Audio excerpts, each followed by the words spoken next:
Hello. Alrighty, so this is my PSA and my opinions on the current state of Last of Us Part 2. I am well aware of the backlash and public opinion surrounding this game, so I want to clarify a few things first, giving a general sense of how I'll be consuming the media content. Okay, fair warning going forward, I do not care about spoilers. There are a lot of leaks already out for this game. I'll be talking about that as well in detail, and probably talking about other media that I find relevant to the topic. So if you care about spoilers, first I'll talk about the stuff that isn't spoilery, at least stuff that doesn't involve the leaks for this game in particular. Then I'll give a warning, and everything from that point is fair game. So get ready, because this is probably going to take a while. To get everything out of the way and lay down my thoughts regarding this title and people's perspectives on it. I will mention right now that I do have an overarching point I want to make with this entire video, so if you stop listening after the point where I get to the spoilers, you aren't really going to get the main point I'm trying to express here. I'm sure a lot of people will disagree with a point here and there that I make and want to immediately comment or disregard the whole argument because they disagreed with a few things, but I'd ask that you listen to the entire thing, the overarching points I'm trying to make, not get bogged down into focusing on minor points, especially since a lot of my points are going to feed into each other and loop back around, and I have a lot of ground to cover here. I'm coming at these topics from as level-headed of a place as I possibly can, so I'm probably going to say a lot of stuff that you agree with, and a lot of stuff that you might initially disagree with. So don't get hung up on any one particular point, just pay attention to my real argument here, if you would be so kind. So to start with, the backlash against this game. There's lots of different collectives with their own takes on why they don't like it. Some people just don't like games that feel too much like movies and would rather games primarily focus on being fun. I have my own thoughts on this perspective, but it's not really at the center of the public discourse right now, so I'll just give a surface level take of putting it to personal taste, letting people like what they like. I don't really care, it's a Sisyphean task to make media that appeals to everyone. Moving on, again, another issue I don't have much to say about is this fucking Japan versus Western media war that some people are fighting. Like this, there's a stupid viral tweet going around a while back comparing the concept art of Ellie in Last of Us 2 with a picture of Kyrie from the Final Fantasy VII remake and making this stupid generalization about both cultures and the media they make and acting like both designs weren't made to fit the tone and aesthetic of their respective games. In fact, I'd argue that Kyrie's design stands out against the otherwise modern and steampunk aesthetic of Midgar, and it doesn't fit in as well. But yeah, they were just using it as this example of like, oh, this Japanese character has more colors and more shit on their outfit, so, it must be better. The Western devs suck and have no talent. I understand that people who like Japanese media, such as myself included, might be sick of things they like, getting insulted and being called weebs for liking perfectly good content that comes out of Japan that is appropriate for their culture and their tone, But the solution isn't to just do the same ignorant thing back to all of Western media. If you were to say something like, AAA games tend to be shittier than mid-sized studio games because AAA games now sink so much money into their projects that they end up just doing the safest things possible to appeal to as many people as possible so that it will be more likely to sell well. And, as a result, AAA games tend to be worse. And because the West has the biggest AAA game studios, you tend to see more of that in the West. That'd be an argument that makes more sense and I could kind of get behind. But to just act like things that aren't within your own personal taste, or you're just choosing to be too lazy to understand the appeal and appreciate the creativity and talent that goes into a lot of media from both regions, if you aren't willing to apply the same critical lens to the region that you like, look, okay, I understand that it's frustrating to see people in the West who don't get the appeal and value of Japanese media toss around praise for Western games simply because of the tone that they choose to employ. The more somber, mellow attitude. And, but that also comes with regional bias. You don't live in Japan.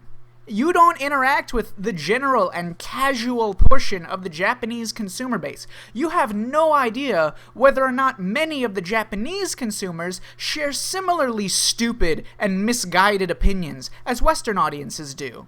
It's easy to assume that other countries are perfect when you're looking at them from the outside and not dealing with their problems, but I assure you, idiots exist everywhere in the world. There's no escaping it. There's probably going to be a lot of people that just blindly consume the content made in their respective culture and shit on anything else. By generalizing the entire region and all the hard work and talent that comes out of it, you're just being a hypocrite and doing the same ignorant shit that they are. I mean, what about the fact that there's a shitload of borrowing that goes back and forth between Japan and the West? Do you hate Western devs that were inspired by Japanese games and game design growing up? Do you hate, like, Dark Souls because it was heavily inspired by game design from Western action RPGs? You know, acting like one aesthetic is fundamentally superior to another is just fucking dumb. Alrighty, from there, we move on to people who take issue with Naughty Dog as a company. And I put myself in this category. I'm purchasing the game, Last of Us 2, I'm purchasing it secondhand a while after, you know, as soon as someone finishes it and wants to pawn it off to someone else, to avoid the profits going directly to Naughty Dog, because I, like many others, don't agree with their business practices, most specifically their crunch culture. Most people have heard this already, and the leaks were, you know, assumedly from a disgruntled employee. That was just a rumor going around. It has since evidence has come out that contradicts that belief. But yeah, lots of evidence has been out there around Naughty Dog being extremely harsh and having lots of crunch culture and lots of employees not wanting to fucking work there anymore. You know. But it's widely understood that they have horrible crunch culture. Their employee retention rate makes their projects take longer because they're losing talent. They have to waste time fucking bringing up new people to speed. And it really reminds me a lot of what happened with LA Noire. So I want to talk about that for a second. So I was curious about why LA Noire's workplace was so abysmal. Because I remembered that Brendan McNamara, the game's director, was basically like just some asshole making life a living hell for everyone else, you know? I bring this up because usually when a company has terrible internal practices, it tends to have terrible external practices as well. They tend to make garbage content that I have no real interest in, like most EA games, but LA Noire was a rare example of a terrible studio with an awful person behind it making something really great, in my opinion. I am also a fan of the first Last of Us, so I wanted to know if the director, Neil Druckman, was personally responsible for any of these workplace issues. So I did a lot of research into Druckman to get a sense of his influence on the company and his character. I mean, McNamara with LA Noire was a rare case where the director had no real producer or anyone to keep him in check or tell the workers what they should do, save for Rockstar.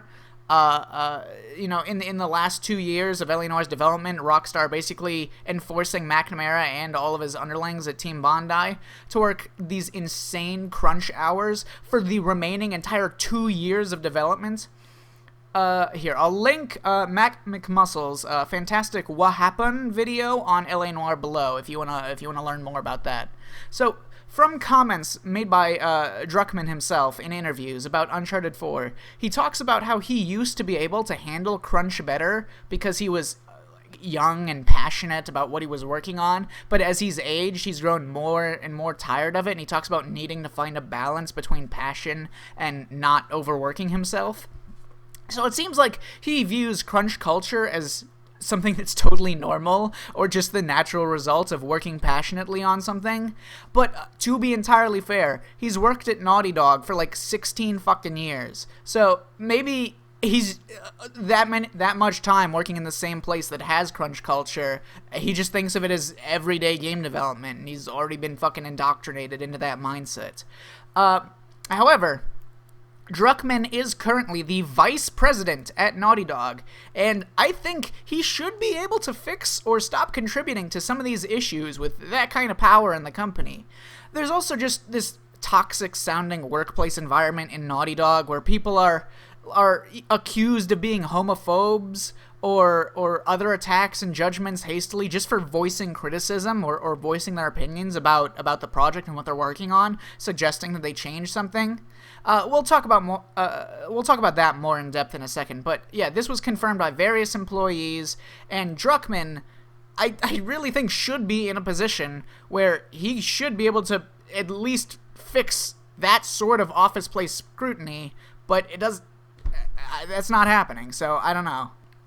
Now, there was a case where Druckman personally fired a playtester back in the day on Uncharted 4, I believe, where the tester was complaining about the agenda of the game and Drake having a daughter instead of a son, and various other complaints, which initially sounded, and lots of news outlets, made it sound like Druckman just threw the guy out for having a dissenting opinion on the project. But based on how the events were described, upon doing more research, it seems more likely that playtester they were forced to fire the tester because he was being very disruptive and aggressive, yelling profanities in the office place and just being a public nuisance. This is the weirdest part. This is the weirdest part about all of this, and Neil Druckmann specifically. Every single thing that sounds really bad on his part, that sounds like he's a bad person or he's doing something wrong, after I researched it more thoroughly, it was always significantly less damning than people made it out to be, generally for the sake of their personal agendas. I mean, everything was either misconstruing what happened or just a rumor that had literally no evidence to support it. The one most people believing in is that Druckman forced out Amy Hennig, old writer on Uncharted, which there's just no evidence to really confirm, just that he was the director they replaced her with, including the other the game director that also worked on Last of Us and got put on Uncharted 4. But yeah, I don't even know if he was vice president at that point in time. I don't see why he would want to take over Uncharted 4, like, halfway into the development, having the authority to make that happen and somehow make, because he's not he's not the president of Naughty Dog. He is a vice president. He doesn't have complete authority, and I don't see how anyone above him would allow him to fire a successful and popular writer like Hennig. Why the fuck Druckman would want to subject himself to 9 months of brutal crunch development as they had to rework everything that was already done in the project? After he was put on as the director, I mean, there's just no evidence for it. I even went through an entire year's worth of Druckman's Twitter feed to get a feel for whether or not he was an asshole. And while I found a few things here that I didn't agree with and felt like was in bad taste, there wasn't that much. Even still, I think it's safe to say that Druckman is at fault on some level in this process of crunch culture. Maybe even the copyright claim abuse that they've been doing to attack people talking about the leaks, although Sony is likely the main culprit in that. Sony is probably the one that has control over that shit. And just for encouraging this kind of toxic, judgmental, assumptive environment in the workplace. I mean, Druckman doesn't seem nearly as bad as McNamara, obviously, but the comparison is still valid, as someone that I perceive as making good content, but probably not being that praiseworthy of a person. After Last of Us 2 releases and employees will be able to talk about what's been going on, we'll get a better idea. So I'll reserve judgment until I have enough evidence that I feel is enough to hold a rational position on that. But I think the company Naughty Dog is engaging in shitty practices, I don't want to support them directly. And even if it was, just like with McNamara, I think he's an asshole, just like everyone else does, but I still love LA Noire. I personally care a lot more about the integrity of my opinions on media, and I don't think that people should review media as being of poor quality because you don't agree with the practices or the people that created it. I don't think it's right to say the writing is bad and all the people that worked on it have no talent because Naughty Dog sucks and they're a shitty company. Or to look at their work through a biased lens and actively seek out things to criticize it for, instead of giving it a fair and shake like you would fucking do with anything else to see if there's praiseworthy content within it. I mean, this is going to be a running theme in this video, so buckle the fuck up. Alrighty, now on to a spicier topic. A lot of people have grown a distaste for Naughty Dog, and even specifically people like Neil Druckmann, over the years because of political agendas in their media content and their marketing, and on their own social medias and such. And also, you know, some toxic behavior from various people on staff, like I already said.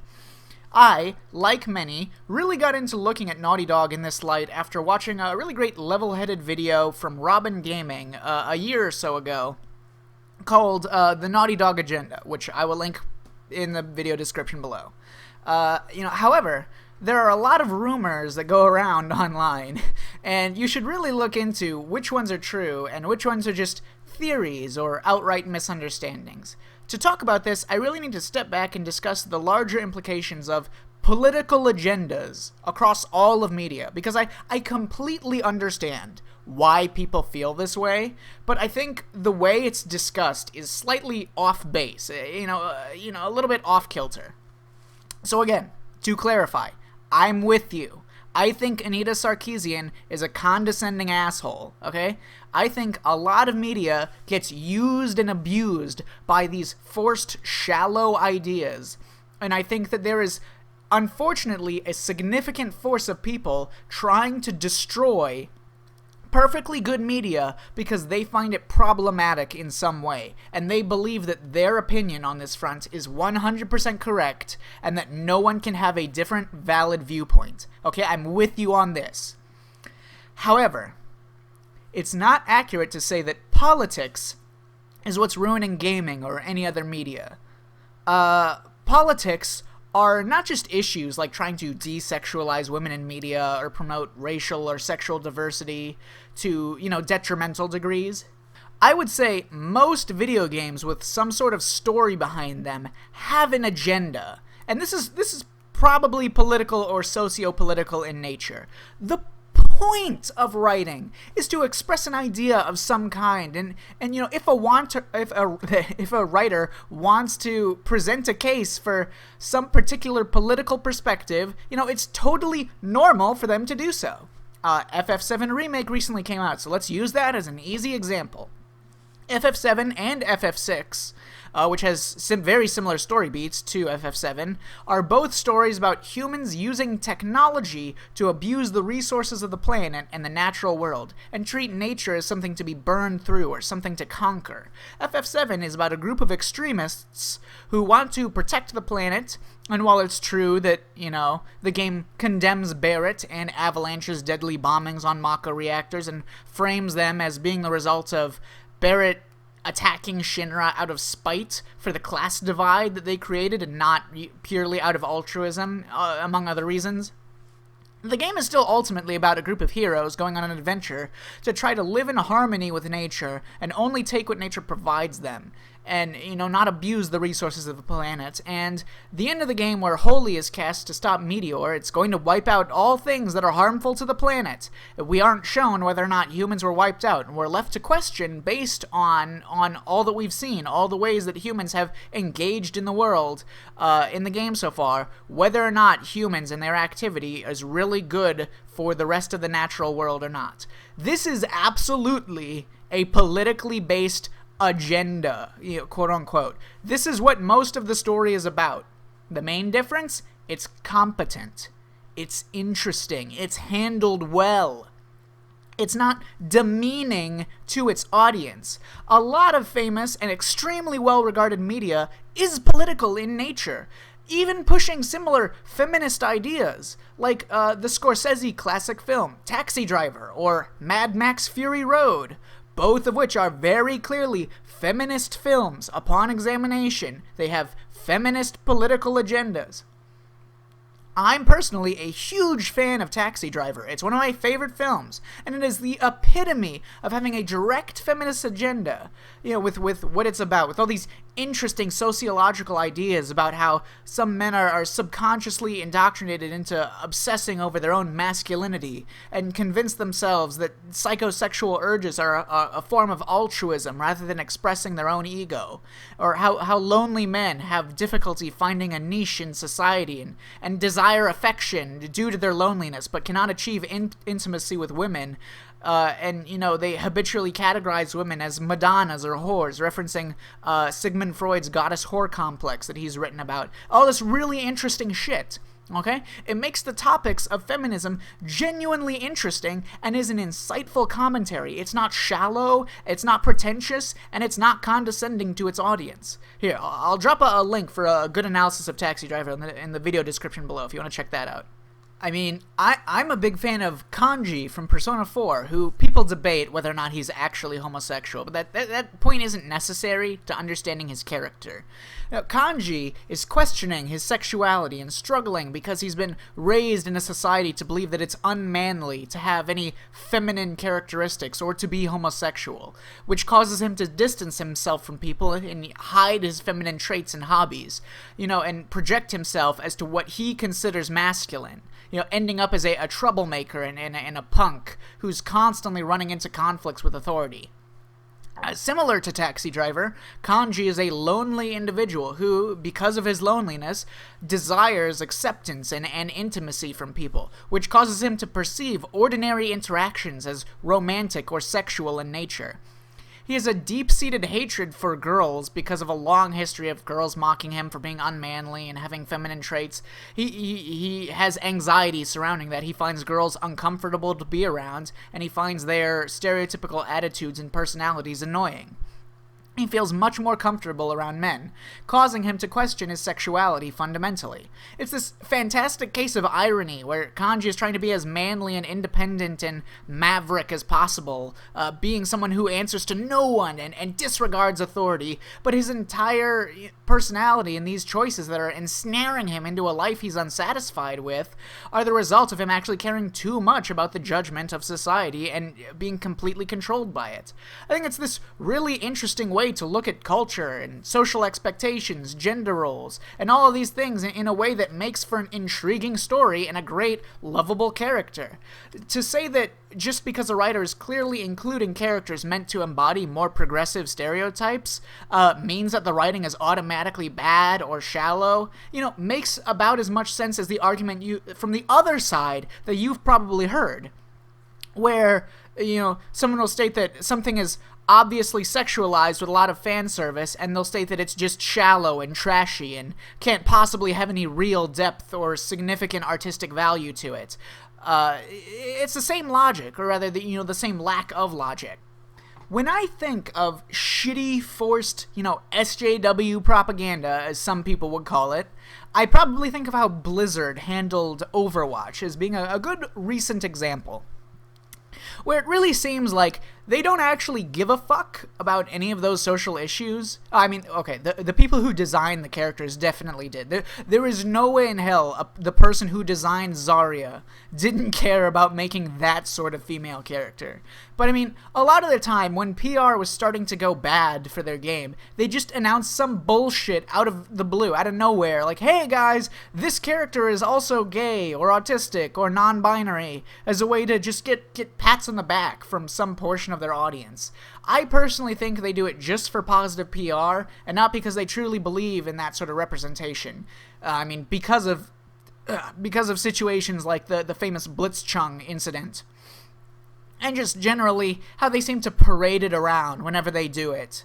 Now we reach the point where I'm talking about people who have criticism against Last of Us Part 2 that probably were fans of Last of Us Part 1. Because back when the first game came out, Naughty Dog didn't have this perception as a political agenda-shoving fucking vomit party.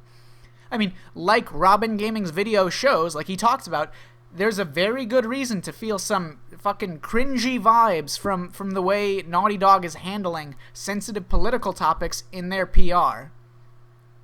Although, one of the main differences would definitely be there's no way that Druckman is just writing feminist shit for good PR. He definitely doesn't give a fuck about PR, and is obviously willing to make ballsy decisions with his work, So he truly believes in the agenda that he's pushing. He's not doing it,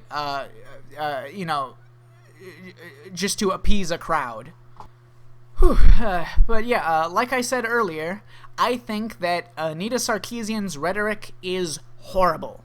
Alright? She mainly just insults people for liking things that she thinks shouldn't exist. That's all she does. She doesn't even humor the idea that there's reasonable arguments from people who also support the core principles of feminism that they do have a right to exist. I mean, it's true that Druckman is friends with Sarkeesian, or a fan, or something like that, but that has been true for a long time.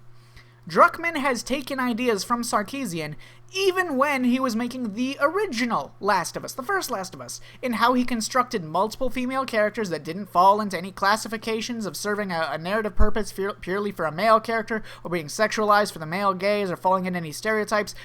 But the important thing is, he didn't just write a bland piece of cardboard that was only trying to be pro-feminist. He wrote actual characters. In interviews about his feminist process, Druckman explicitly talks about how the first thing he considers is what's right for the story he wants to tell. And if the story doesn't work the same way, changing this character or that character from a guy into a girl or whatever, he won't do it. He does put the quality of the writing first, okay? This is his process that he talks about as where he decides, when to include feminist ideas. Ellie is one of my favorite female characters in Western media. Thanks in no small part to her incredible actress, Ashley Johnson, giving the character so much nuance and charm.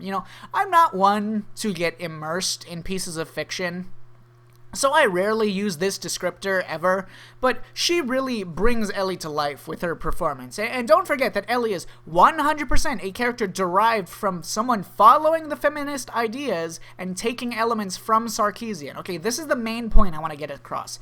You can make good media that also presents women in these anti-stereotypical ways.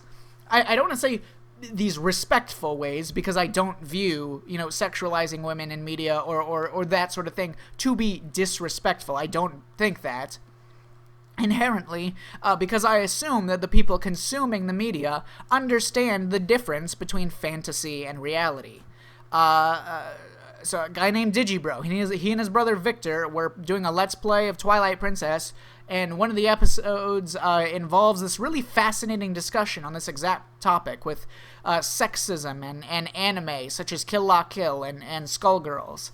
I'll link that video down below. I highly recommend people watch it right now, because I agree with basically everything said in that, and, I think it's something that a lot of people on both sides of this SJW agenda issue should think about.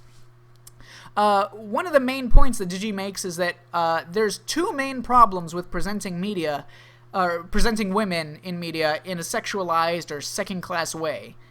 Some people say it's disrespectful, and to be fair, if the media is genuinely trying to tell you, in all seriousness, that women are sex objects or anything like that, then yeah, I agree, it's being disrespectful. But if it's just sexy women for, even a male audience's consumption and enjoyment, the assumption is that they understand this is only a fantasy they're indulging in. It's just something that they like.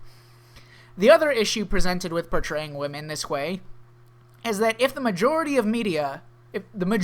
most media portrays women as having no power or being sexy or anything like that, then the collection of all that media normalizes the idea that women are like this, to which Digi and I both agree the solution to that is not to try to attack the media that already exists and a lot of people really like, but instead just to create more media that is also really good, that people will enjoy just as much, that don't portray women in that way.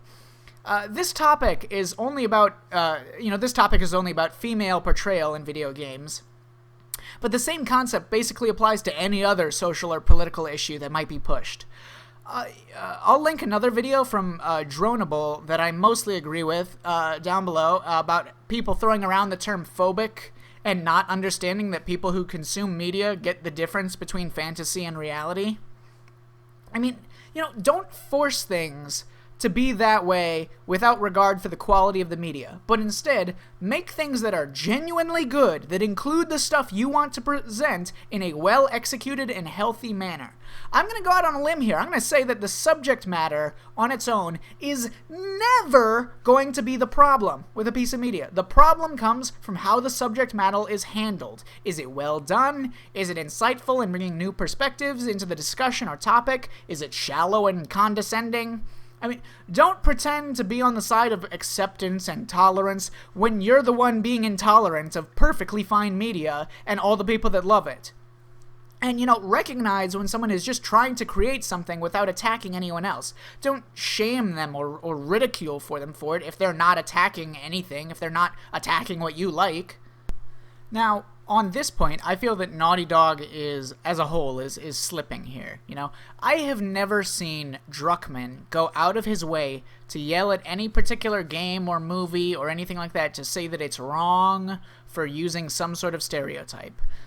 It's true that there was an interview with Druckman back before Last of Us 1 even released, where he was criticizing the games industry as a whole for being too quick to praise writing that he said wasn't that impressive. And yes, it sounds kind of condescending, and he doesn't fucking say what games he's specifically talking about, or that he thinks aren't well written but are getting praised for good writing, which is frustrating because I definitely know a lot of games that have superb writing in my opinion, so it may or may not be arrogant or ignorant for him to say that. I don't know. But no, he wasn't ever talking about games being bad because they have sexualized women or anything like that he cares about in his work. In his interview, he talks about how, there's a tendency for more women to be sexualized in media and that they don't present, they don't present adequate role models for women. But he's not, criticizing anything for its inclusion or for existing. So, yeah. So maybe they don't shit on other media, but they seem to assume that people who complain about the agenda they clearly have are homophobic or sexist or things like that. Now, I'll level with Naughty Dog and their people a tiny bit on this front because it's absolutely true that a lot of people who hate their games or complain about their feminist progressive agenda are making a hasty assumption. They're assuming that their work is bad because Naughty Dog wants to be diverse, or they're assuming that they're being insulted or attacked because Naughty Dog made a game that had a diversity or a stereotyping agenda.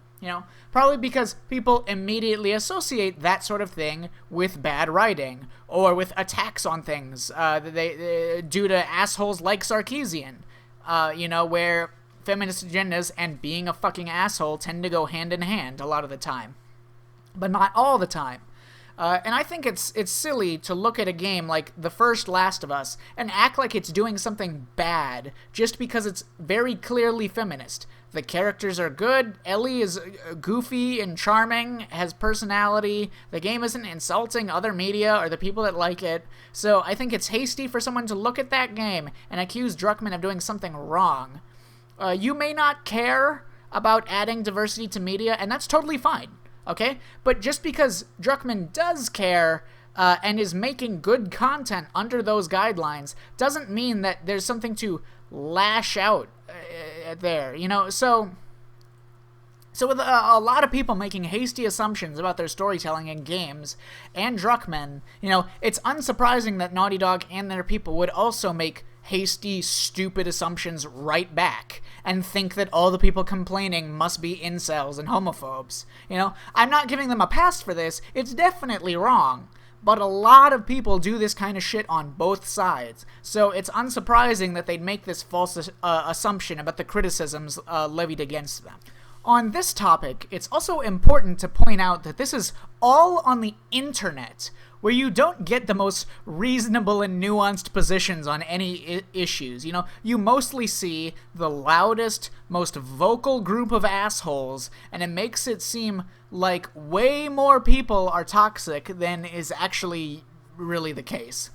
I'm sure that people at Naughty Dog have seen a lot of people that are very vocally against any homosexual characters in media, or female protagonists instead of male protagonists, because the internet lends itself to showing you the worst of both sides, which radicalizes you to one way or another, as you're shown things that reinforce your beliefs and inflammatory shit that will piss you off that spreads way faster than calm, reasonable arguments. Because of that, there's also this element of how well you can maintain a positive attitude when people are constantly insulting you on a massive scale. I mean, I'm already an asshole without being famous and having people ridicule every last thing I do. I can't imagine how bad of an attitude I'd have if I were in a position like Druckman's. You know, again, none of this is to excuse them for engaging in arguments with terrible mindsets and assuming the worst of people and just not listening to other people and assuming they're already 100% right about everything and that any disagreement must be because the person's an incel. I mean, okay, even then, if every last person they were calling an incel was an incel, I still wouldn't agree with how they're handling it. You know, because insulting people does nothing. It doesn't convince the person to change their ways or show them respectfully that they can enjoy content they might not have realized before. I'll touch on this more at the end of my speech, but I don't think that it's ever the correct course of action to just attack anyone, no matter how offensive their behavior or beliefs are, when the alternative of trying to have just a fucking conversation with them and show them that being sexist or homophobic or anything is wrong or how it affects people, and there's always a better option if you truly care about improving discourse in society. You know, it's not like the people who have toxic beliefs will just vanish from the earth if you just keep insulting them. People usually have toxic beliefs because of being taught toxic things in their upbringings, you know? So be a good person, educate them politely and patiently instead of just making fun of them for no benefit to anyone except making yourself feel good for attacking someone else. But yeah, I get why they're like this, and they aren't the only people at fault here, with the other side basically making the same sort of assumptions about them. But yeah, it's still not okay. Alrighty, more on the point of whether or not there's any need or importance in making media that doesn't contain only like cis males or sexualized females or anything like that. That's very commonplace. A lot of people, Robin Gaming included in his video, talk about how it doesn't matter and that they don't need representation. And I think there is a genuine discussion to have on the concept of diversity, you know, however.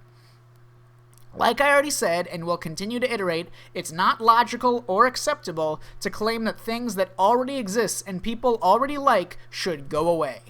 If you think that there should be more LGBT representation, don't fucking yell at some guy who's writing a story about straight white characters and the people who enjoy that content for what it is. You know, fucking make something yourself that is equally enjoyable that has the representation you want. Nobody loses that way.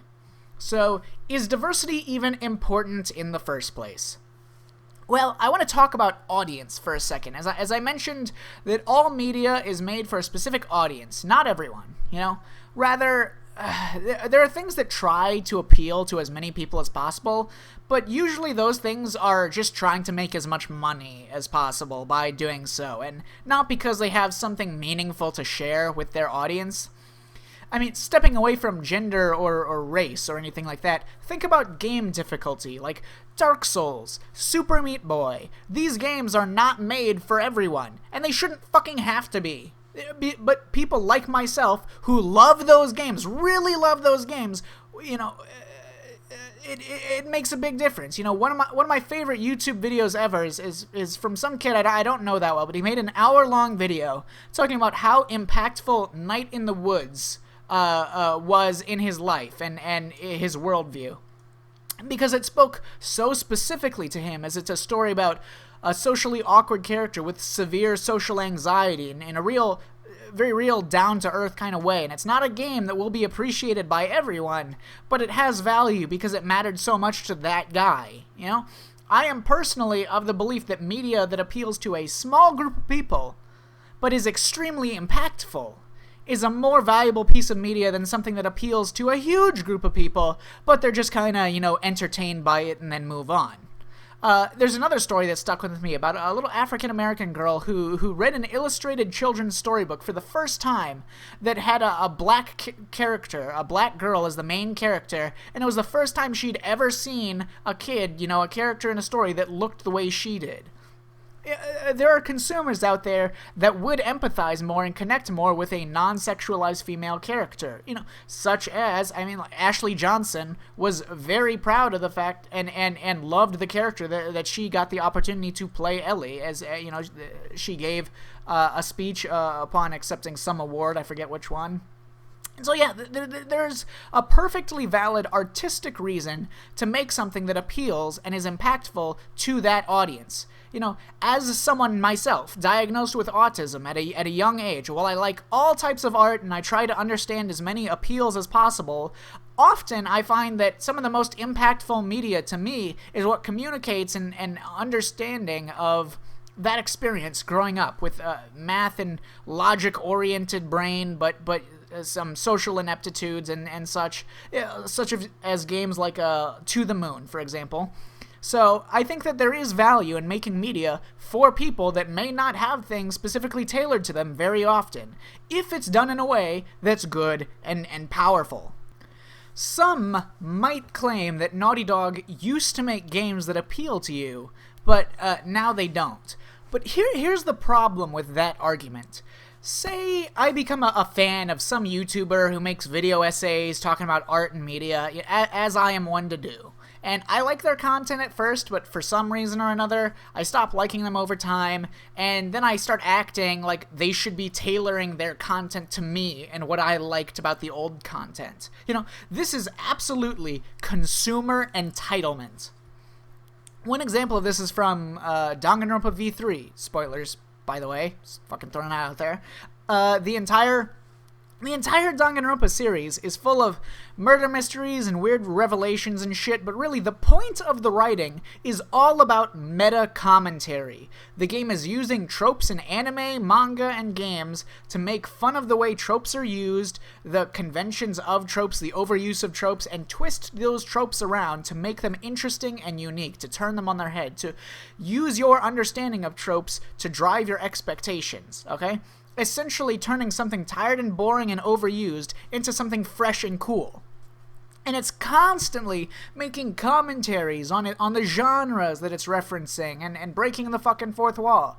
But say you don't notice any of that shit because you're a Westerner and you don't recognize all these Japanese tropes and because you don't live in that culture and you're not familiar with them all, and how it's very clearly intentionally using tropes and having subversive writing to make points about those tropes, and you just think it's a fun murder mystery with fun characters.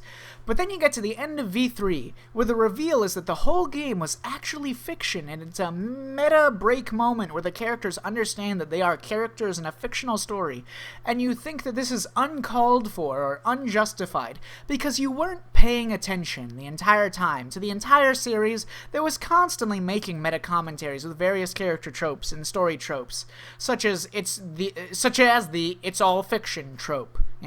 You might think that the series has gone off course, but in reality, you just didn't understand what they were doing in the first place. You just noticed something that you liked, but it wasn't the creator's primary objective. I'm not saying people aren't allowed to criticize the story. I'm just saying there was a lot of silliness with how people responded to it, as though it didn't make perfect sense for a story of that nature. It comes down to audience entitlement. You don't get to decide what a creator is making, and just because you liked someone's old content doesn't make you entitled to tell them what they are or are not, or what they're trying to do or what they're allowed to make, or or like it's wrong for them to make content that doesn't appeal to you anymore. Just accept it's their story to tell and move on to find plenty of things that still exist in the world that do interest you. Anyways, back to the potential reasons as to why there might be value in making diverse content. There's truth, sociologically and psychologically speaking, to saying that the media you consume does subconsciously have an impact on how you view reality. Yes, most people are healthy and consume content in a healthy way where they get the difference between fantasy and reality, okay? But say you only ever consume media, and I mean all media, like books, advertisements, movies, the news, memes, you name it, where you only ever see black people portrayed as hoodlums, or at least the vast majority of the time. Even if you consciously believe that to be a stereotype and you don't personally hold any racist views, you subconsciously interpret that information, and no one, no matter how woke they claim to be, is above this internal bias. There's a great exercise that like multiculturalism or communications courses will often use, where what you do is you look at various pictures of different looking people, just pictures, no information, no words, just from their picture, how they're dressed, the way they look.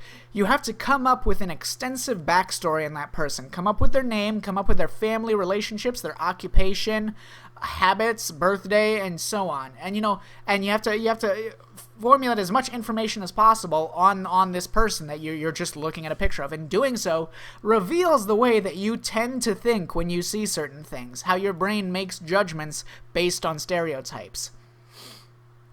I think it's a great exercise that people should do more often. But yeah, police sometimes have bias training programs where officers go through hypothetical scenarios and make judgment calls in various situations to normalize their subconscious expectations and make them less likely to make biased decisions. Again, these are not, externally racist or homophobic people. These are normal people like everyone else that have subconscious ideas because of how their brain recognizes stereotypes.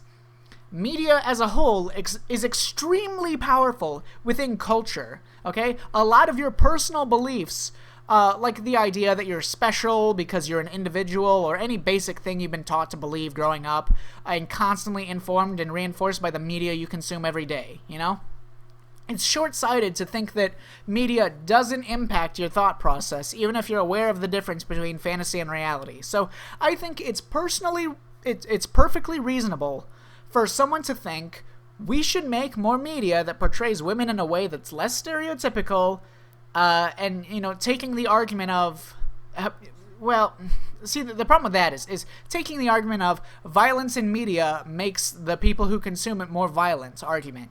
That's just a theory. And as most research evidence shows, it's pretty unfounded. Most people separate fantasy from reality. They don't become more violent just because they watch violent movies or play violent games. This thing about theorizing that people will subconsciously think differently about minorities or women if more of the content they consume portrays them with fewer stereotypes, or you don't see them as often in fiction, it's just that. It's a theory. It may have some degree of truth to it, but if you're at the fucking point where you're trying to tell other people that they can't make certain things that contain any sorts of stereotypes for anything for this exact reason, you damn well better have real, peer-reviewed research evidence that suggests that this theory is well supported by reality. If you don't have that research, as far as I'm certain no one does as of yet, I haven't seen any peer-reviewed studies of sociology around that topic, then you have no right to use that as an argument, as a basis to tell other people what content they shouldn't be allowed to make. Like I said, the end-all be-all of this: make good content that doesn't attack other good content for not doing what you're trying to do with your work, and that's fine. No one's getting attacked, everyone wins, Don't get in the way of someone else's creative freedom if you're far from being able to prove that whatever they're doing is an actual genuine problem. Going even further with that, now, if this is a legitimate reason to not make that kind of content, if there really is a genuine problem with having, say, 90% of all media have these stereotypes and sexualize women beyond just making it harder for people who aren't, into that sort of thing to find content that they'll enjoy, then I still don't encourage attacking individual people for contributing to that problem. I mean, if the vast majority of, say, Hollywood films sexualize their female characters, one new film that does the same thing is, you know, all things considered, a very small contribution to that overarching problem. And if fewer people made content like that to begin with, it wouldn't be a problem. It doesn't make sense to put the blame of an entire world-spanning cultural problem onto an individual or a small team making a product that contributes to that problem in a small way. There has to be a gray area. Simply existing and living your life will automatically involve contributing in some small ways or large ways to ongoing issues. You drive a car, you're causing pollution, releasing CO2 into the atmosphere. You buy something from Disney or Amazon, you're supporting their monopolies over parts of the economy and any shitty business practices they may engage in. You buy anything that has parts that gets outsourced to sweatshops, you're supporting that practice, you know? Everyone contributes to social and economic problems in the world in some small way. It doesn't make sense to not consider the gray area between right and wrong and blame an individual creator for contributing to a massive overarching, you know, trend within media. Be they genuinely problematic trends or not. And like I said earlier, even if someone is contributing to that problem, attacking them and yelling at them isn't going to be the most effective way of fixing the problem. And people should seek to educate and have conversations with others if they really care. If they actually fucking care and want to improve whatever they're concerned about. Going down the list once again of potential reasons for not indulging in stereotype-driven content, going from already the best reason, which is making stuff for an audience that doesn't get stuff made for them very often is a good thing, you know, all the way down to the worst reason. So here's the worst reason, in my opinion. Some people would claim that it's just plain insulting to whatever group they are a part of for negative stereotypes to be employed. Once again, that dronable video that I linked in the description is a really great case study for why this is a flawed way of looking at media content, as it involves different people with different opinions just deciding for themselves what is or is not offensive or phobic. Such as the extremely common case where things are called transphobic without even having trans characters. Such as stories that have a cross-dresser, and that character gets called trans because I guess no one bothers to understand what the fuck the words that come out of their mouths even mean anymore. You know, this leads to people not even bothering to try to have diverse characters in their stories for fear of these fucking idiots accusing them of doing it wrong in their fictional stories they're writing, you know? This recently happened in CD Projekt Red's Cyberpunk, where they just showed some section of the gameplay where you were fighting a gang that happened to be, you know, based on the backstory and everything. It was a primarily black gang. All the members were Haitian or something. I fucking forget. They spoke Creole, and yeah, and then some fucking galaxy brainers came and said, "Oh, you're shooting black people are the villains, and you're shooting them. Oh, offensive stereotypes. Black people aren't allowed to be villains in media." Because that automatically must mean that you're implying a generalized negative stereotype to them, right? I mean, show me any African-American character and I could cook up some bullshit excuse for why it's bad representation or playing into negative stereotypes. It's just so easy to just come up with some stupid fucking reason for why something is offensive, and it's entirely based on personal opinion anyways.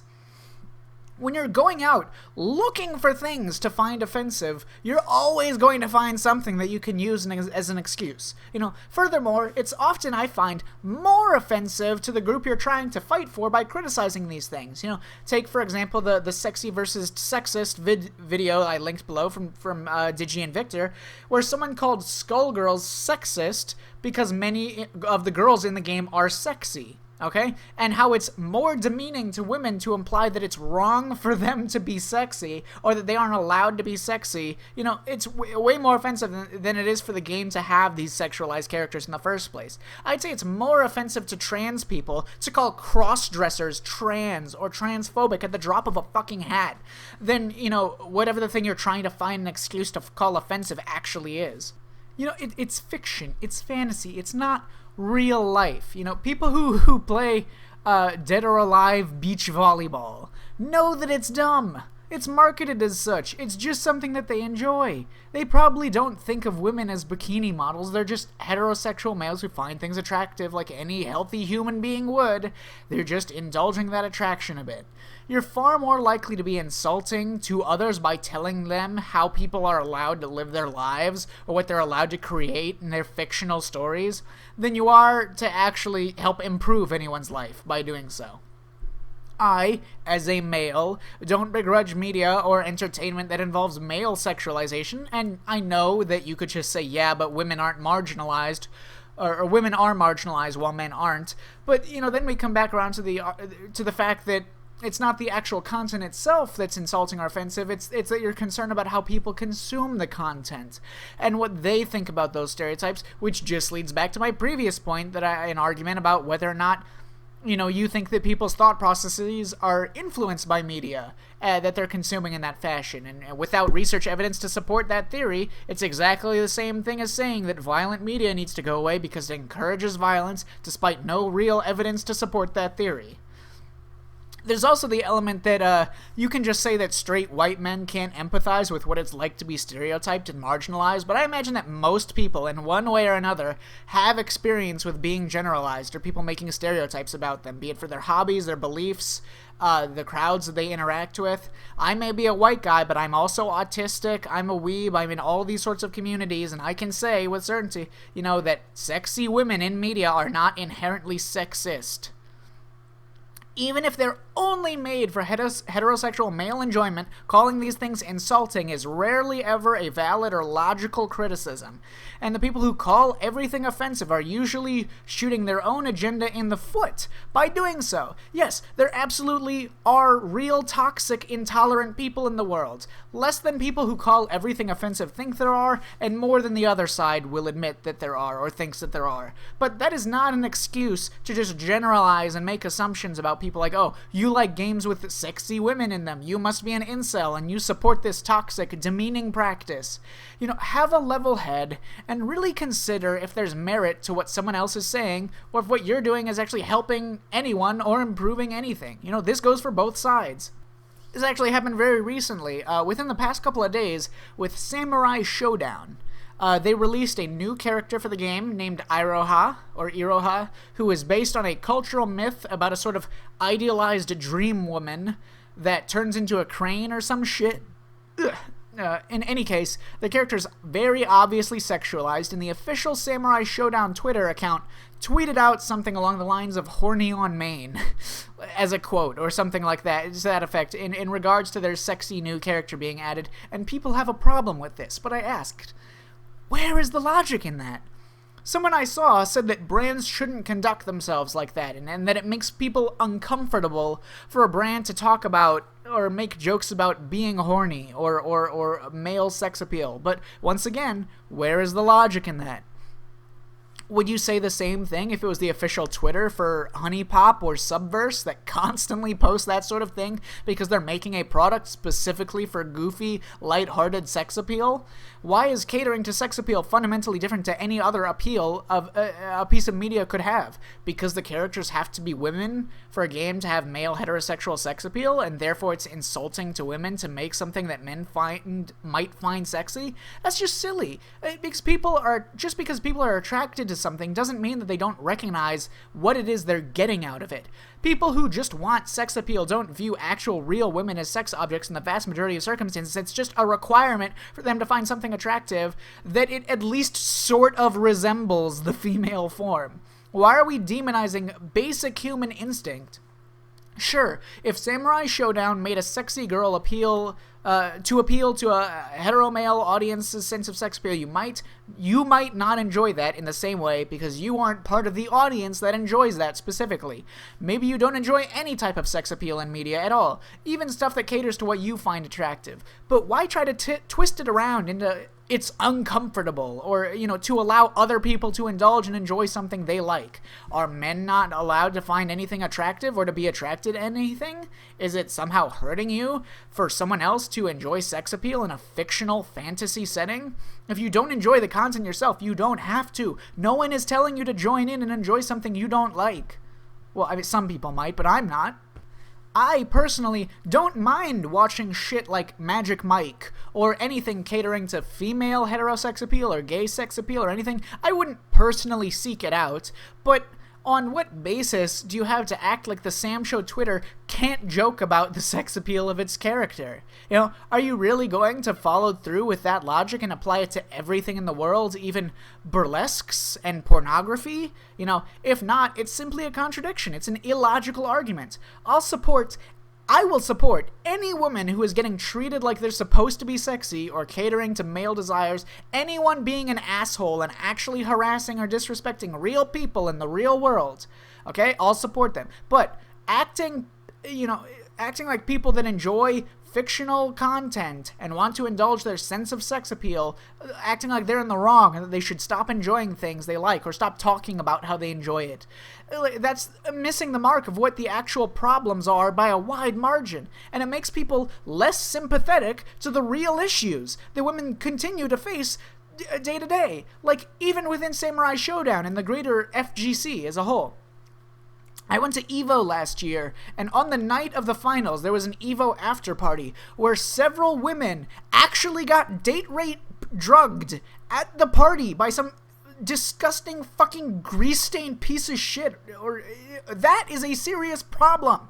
You know, it really struck me. It was the first time that it really struck me just how much female rape in this country goes unreported, but nevertheless definitely still happens. But misassigning the blame for stuff like that onto innocent nerds that just enjoy dumb sex appeal and you know, that's not the correct course of action. Seeing a real problem of actual incels and people actually harassing women and then crying wolf about anything and everything that involves sex appeal for men does nothing but make people take these issues less seriously, and they get muddied by complaints about stupid, pointless crap like this. You might argue that this sort of sexualization in media causes these sorts of, worthless assholes to do this kind of shit to women. But like I said before, there's no real evidence to support that theory. It contradicts other evidence that already exists. And there are plenty of people that do separate reality and fiction and consume media in a healthy manner and responsibly. It makes no sense to blame the media itself for the people, or the people enjoying it in a healthy way, for the words or actions of assholes with toxic behaviors, because they also happen to like the same kind of content. Pulling it back, mentioning Taxi Driver again, someone was inspired by the film Taxi Driver to do an actual assassination attempt on a real presidential candidate. But, can the film Taxi Driver, which clearly vilifies that behavior, be blamed because this delusional fucking monster failed to pay attention to anything and just saw the message he wanted to see out of the film, telling himself that it was okay to kill a presidential candidate? People that are already in the wrong state of mind will use anything and everything as an excuse to continue diving deeper into their existing beliefs and delusions. But on the whole, I'm only speaking, hypothetical now. What we really need to do is have actual sociology research to be done to better understand why assholes and sociopaths develop the mentalities that they hold in the first place, and better understand what impact media has on the human psyche. Not just to take pot shots at guessing or assuming what the causes of these problems are and then yell at perfectly innocent, good-natured people because you think they're contributing to the problem. There's also this double standard where if something is aimed at women or a community of women where, talking about finding guys hot, no one complains or acts like they're gatekeeping or making men uncomfortable for talking about how they find men attractive. But, I don't like using the term double standard because usually the term double standard is used to imply that they're trying to say that the real victims are men for having these uneven standards set upon them, which is, definitely not my intention. That'd be fucking stupid. But yeah, I don't want to act like men are the real victims. I just want both sides of these issues to stop being fucking idiots. I really think people shouldn't be offended because other people like things that they don't like. No matter what it is. Am I saying that women shouldn't play Sam Show or shouldn't be in the FGC? No, of course not. And it does suck that there's not more appeals made to ordinary women that also play Samsho or other fighting games, because they are an audience too that exists, and they deserve something that caters more to them. But just because the official Samsho Twitter account was joking around about the hetero-male-oriented sex appeal, I don't think is grounds to feel insulted or offended or anything like that. If I saw some guy whining about girls talking about sexy male actors or celebrities being hot, I think that guy was an uptight fucking asshole and having a meltdown over letting other people enjoy things that they enjoy. The Samsho Twitter issued an apology for the tweets that they made, which I think is totally fine. It's totally within their right to decide for themselves if they believe that it was something they needed to apologize for. But I do think that people tend to see really heinous behavior from men directed at women, and then in an attempt to solve the problem, they start making generalizations and just guesses, and start thinking that all men expressing that they are indeed human beings with sexual attraction is somehow wrong or part of the more specific problem. And, thus they go after people who aren't even assholes in the first place. And then the hilarious part about that is then the actual assholes come crawling out of their holes and attack back and harass the women involved who expressed their opinions. It happened with this Samsho thing where people who don't even play Samsho, most of them aren't even in the FGC, started crawling out and harassing and attacking all the women that said that they felt uncomfortable. And and it just makes them look like they were right to call it problematic in the first place, when in reality, most people engage in fictional sex appeal in a healthy manner, separating fantasy from reality.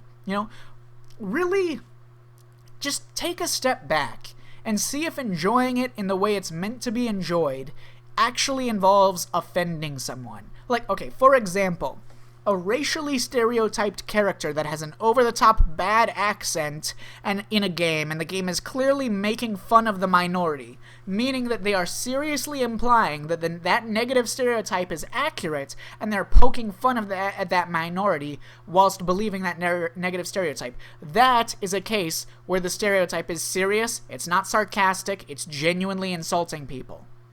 A good litmus test for this is to look at as some form of comedy in a piece of media that involves a negative stereotype, and figure out if it wants you to be laughing at the actual minority that's being stereotyped, or if it wants you to be laughing at the stereotyping itself. Even very recently, not super relevant. I mean, you can look at like Honey Pop for an example of what I was just talking about. But yeah, even very recently, there was a trend on TikTok with people making fun of autism, dancing along to the parody song of Let's Get Retarded. And I looked at that as, and I felt nothing but just mild amusement that so many people would make such a poor decision and not expect to get completely ass blasted on the internet for doing so. I just felt like I was just looking at a bunch of misinformed people that had yet to learn what inaccurate ideas they thought about people with those conditions of cerebral palsy and autism, and they had yet to actually interact with someone and get to know them, learn about them, and see them as human beings too. I've known plenty of people in my life with those conditions, and I've spent a decent amount of time in special needs myself until I was no longer necessary for me. And those people tend to be some of the nicest, most pleasant people to be around in the world. I mean, I've met a few people with autism who I thought were massive fucking assholes, but very rarely. And yeah, I get significantly more annoyed when the opposite angle is taken too far, and people are like demanding that no comedy around autism, and then they're looking down and pitying the conditions as if we're like completely helpless or just victims of reality that need to be saved and protected. I'd say over half the times I've seen someone attack someone else for making jokes about a disability, specifically autism. The person making the joke in the first place was an autistic person, and they were making fun of their own condition and finding humor in their natural tendencies and bumblings. I think people are just too quick to lash out at others instead of just inform them of what they clearly don't already understand. But I mean, yeah. If you want more arguments and perspectives for this problem with vilifying sexuality as a whole, just listen to interviews and podcasts of people that actually work in the sex industry on porn or lewd voice acting. I highly recommend you find some of that and listen to it. It's eye-opening stuff, and it really gives you some perspective on the world. Here, I'll link some random interview I've seen down below to get you started on that front. This might ruffle a few feathers. There's also a trend I really despise, where people go out of their way to dig up controversial things from people's pasts, usually celebrities of some kind, and then they find something they said like 14 fucking years ago that seems racist or homophobic or anything like that. They start trying to cancel them with a complete disregard to various facts, such as the fact that people grow and mature over time and are capable of changing their minds, the fact that people occasionally say or do things that they don't actually mean, even when they say it, and would take back under normal circumstances if they're in a bad mood. You know, the fact that you can go through anyone's life and find bad shit that they've done, so to act holier than thou is usually a fucking joke. And the fact that they're trying to punish people that might not even hold problematic or bigoted beliefs, for doing small things that ultimately caused extremely little damage, and hurt no one in the long run other than maybe offending a few people some years ago. It's a dumb trend, and I think more and more people are getting overly concerned with opinions as opposed to actual impacts on real life. People act like they're so much more incredible than other people because they have more politically correct opinions. And if they aren't doing jack shit with those opinions to actually make anyone's life better, what's the point? I mean, people attack others for doing something that indicates they might have the wrong opinion in their eyes, or something that, even if what they've done hasn't really hurt anyone in any significant way. People are losing sight of the real world and what actually results in a better reality for anyone. And I think people really need to take a step back and look at the bigger picture before they accuse other people of doing something evil or wrong, or think that they're so much better themselves. Alrighty, now, on the flip side of reasons why someone would make non-stereotyping content, let's talk about a common misconception around why they wouldn't or shouldn't. People like to throw around the term, get woke, go broke. But it's one of those things where if you only pay attention to the times where your view of reality was proven right, you'll just keep thinking it. Recently, easy example, Mortal Kombat 11 made an extremely deliberate push on launch to desexualize all of their female characters and use less cartoony stereotypes for foreign cultures in their designs, and while I recall they got some flack for this from a few people, the game was ultimately still a massive sales success. It was, number one in North America, I think, for a while. Even in Australia, the fucking king of censorship, Australia. But, they even had a statement they made on their thought process of desexualizing the characters, which I didn't even agree with, where they were talking about how it was silly to expect girls to fight in bikinis or something along those lines, as if they were trying to act like it was so natural, even though they had been making games like that for years. Like, they were trying to distance themselves from the shit that they had already been making. And yeah, I don't even agree with that kind of silly, character designs. I don't think that they're immature in the first place, and I think it's a little disingenuous to fucking act like you're so much more mature or look down on your old content and act like it's immature. But yeah, I'm pretty sure Life is Strange Season 2 was a sales success with all of its wokeness too. Gears of War 5 had strong sales. You can just look back at lists of recent games and decide for yourself based on your knowledge of them and how woke they were, and then look at the fucking sales figures. The reality is there's actually quite a lot of media that moves in a woke direction now that doesn't see sales disasters and works just fine. In the case of Last of Us 2, the most significant backlash that caused most people to not look forward to the game as of recent was the plot leaks, okay? I'd wager that most of the people who were criticizing it for its wokeness weren't planning on getting it anyways. I'm referring, of course, to people that look at the leaks and then focus on the parts of the leaks that are they somehow see as more woke than anything else they'd already seen out of Naughty Dog, which I don't understand, but yeah. So many people like to call things woke, were so eager to apply all the blame for all the backlash against the game on its wokeness, which is not even the case. You know, there's some fucking video that keeps popping up on my YouTube timeline that has a title like, Naughty Dog so woke, over 70% of the staff left. As though the horrible crunch culture and awful working conditions at Naughty Dog wasn't what probably drove most people away. No, it was definitely because, you know, it works better for your view of reality to say that everything wrong with the world is the result of wokeness or socio-political agendas. I think that there are some glaring situations where wokeness is shoved in people's faces so hard that it's impossible to ignore. But I also think that people really need to hold on for a brief moment, think to themselves, does this woke thing attack or insult me or something that I like? Is it really making content worse than it could have been otherwise? Before they start throwing around get woke, go broke chants. When something is getting criticized just for having gay or trans characters before anything else is known about it, that's just fucking weird, man. I can't take any of those kinds of criticisms seriously. It's really hard. Okay, the playtester that was fired during the development for Uncharted 4, I mentioned before, straight up, started having a meltdown in the fucking office, yelling and cursing and disrupting the work and being a general nuisance just because Nathan Drake had a daughter instead of a son.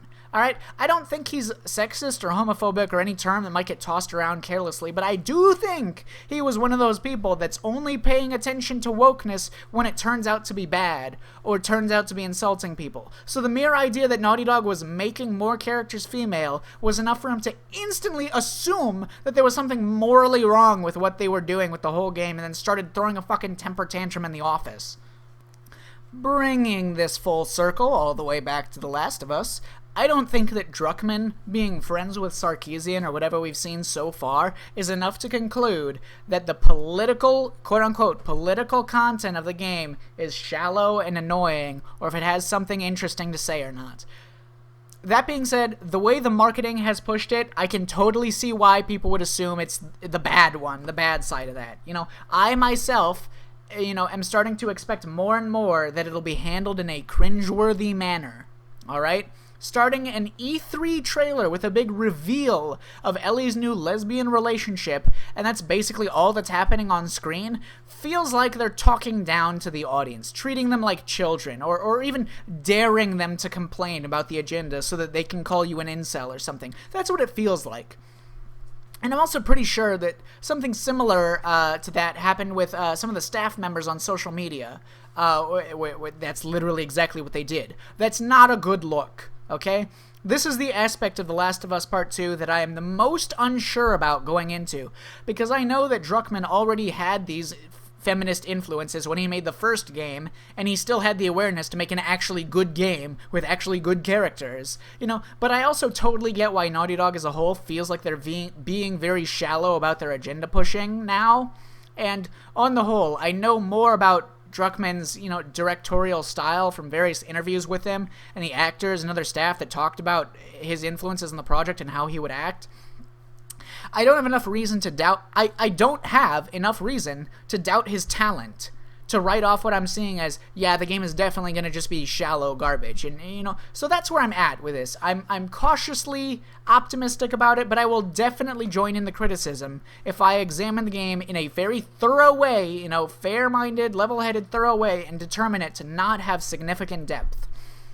I still think Druckman is probably doing a lot of things I think are wrong, and I think he probably has a bad attitude towards some stuff, but that doesn't mean that he isn't also talented, okay? Back when the first Last of Us was being made, and Druckman was making Ellie to be how he wanted to represent women, and while being still a solid, great character, apparently, from some other interviews I read up on, and doing my research, initial focus testing was very negative, and people disliked Ellie at first, probably because of this sort of assumption that anything that's clearly feminist is going to be shallow and basic. But when the actual game came out, she was very popular once people got their hands on the real game, and this was apparently the same character. No significant changes were made to Ellie since the focus testing, where she was originally received negatively. So, knowing this background, I can totally see why Druckman would think that people being off-put by something initially would lead to them eventually coming around over their preconceptions and then eventually liking something. That makes perfect sense to me, understanding this. Okay, furthermore, everything that I feel has been shallow or poorly handled from Naughty Dog so far has not been part of their actual games. The most extreme examples, for example, like, they have shitloads of fan art and crap of Nadine and Chloe getting married, contradicting the canon of both characters, more specifically Chloe, who's already had, male hetero relationships in the series. Like, all the fan art and shit, it's pretty cringy, the way they're pushing it, but it's fan art. It's fan art. It's fan fiction. Fan art and fan fiction are rarely ever supposed to have as much depth as the original thing in the first place. I don't think it's anywhere near as bad as, say, J.K. Rowling being embarrassed that she made an all-white, all-straight story in Harry Potter back in the 80s, and now she's actually writing new content like stage plays and movies that are actively retconning the original series people like within the canon to change all of that. Not just dumb fan art and weird fucking tweets about vanishing poop as it leaves the asshole like J.K. Rowling's been doing. J.K. Rowling is genuinely attacking her old series of Harry Potter. So that's, once again, coming back to the core point. If it's attacking what already exists, it sucks, it's juvenile, I'm not going to support it, So some people think that Nadine from Uncharted 4 is a case of the agenda making something that people don't like. So let's talk about her for a sec. Quick rundown, Nadine is a black woman with an English accent, with an afro, with an English accent, who's easily the most powerful single character in Uncharted 4 in terms of combat ability, and in one of the early chapters, she beats up Nathan in basically like a sham boss fight near the start of the game. You fight her later on with your brother Sam, you beat her, but it's kind of a stalemate because then Rafe shows up, and, Rafe hired her, Nadine, as, and her mercenary guild to give him manpower, and she frequently complains to Rafe about him putting her people in danger and making poor decisions. She eventually leaves the plot without any more conflict, and I think the point of the character was that they wanted a professionally trained, badass to be an antagonist that felt threatening, that Nate couldn't beat on his own, but him and his brother could beat together in a bro moment kind of way. And I disagree with people that say that Nadine had no purpose in the story, because she very clearly serves an important role in Rafe's characterization, okay? It's important that Rafe, who constantly talks about how he wants to earn things himself. He has this inferiority complex about treasure hunting, and he feels like he was handed everything due to his wealthy upbringing. He feels like he just got it out naturally ahead in life, and that he hasn't earned anything that he has. So he has this desire to accomplish things himself with his own two hands. And this is supposed to conflict with his distorted view of reality and his distorted view of what earning something for yourself even means in the first place, because of having such a wealthy, privileged background, which is why he doesn't see that he's contradicting himself when he says that he wants to earn things himself, but he steals ideas from Nathan and Sam and piggybacks off of their success. Or he uses his wealth to pay for expensive mercenaries like Nadine to do the manpower for him. Okay, it's important to Rafe's characterization that he relies on Nadine and her diligence to make this contrast hit home. So I don't agree with people that say that she has no role in the story. Now, I don't like Nadine that much either, okay? I'm with you on that, but I'll get to that. I want to say that I liked the brotherly boss fight about their camaraderie, and I like the last scene Nadine was in, where she learns the message of the history that Rafe and the brothers have been uncovering, seeing what Avery and Tu killed each other over this greed and paranoia over the treasure, and then, she just leaves, she doesn't participate in that mistake. I would have liked Nadine more if she, once again, another point on why Nadine is actually relevant to the story. All of the Uncharted games constantly have, you have like Nathan Drake and perhaps other characters that are knowledgeable about history and, archaeology and fucking anthropology and anything like that. But then you frequently have parts of the story where you have these other characters that aren't particularly knowledgeable in history or these things, as a backdrop, as an excuse for the characters to explain things to these ignorant characters. And that's kind of a purpose that Nadine serves throughout the story, especially on the pirate island or whatever the fuck it was called.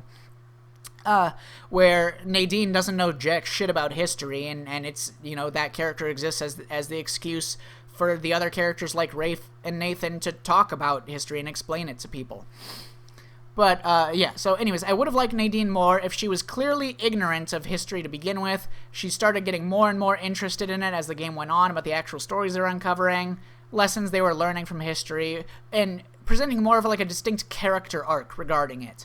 I think that Nadine beating up Nathan in that one boss fight feels very unjustified when it happens, because we've seen Nathan throughout the course of the series kick the ass of thousands, hundreds and thousands of tough guys and big guys and trained killers and professionals, and there's fucking not enough justification that you've received, even throughout the entire game, to justify why Nadine is so much stronger than these other people that we've seen Nathan mop the floor with throughout the whole series. It feels silly and ridiculous when you play through it, and the character just doesn't feel very interesting or fun to observe.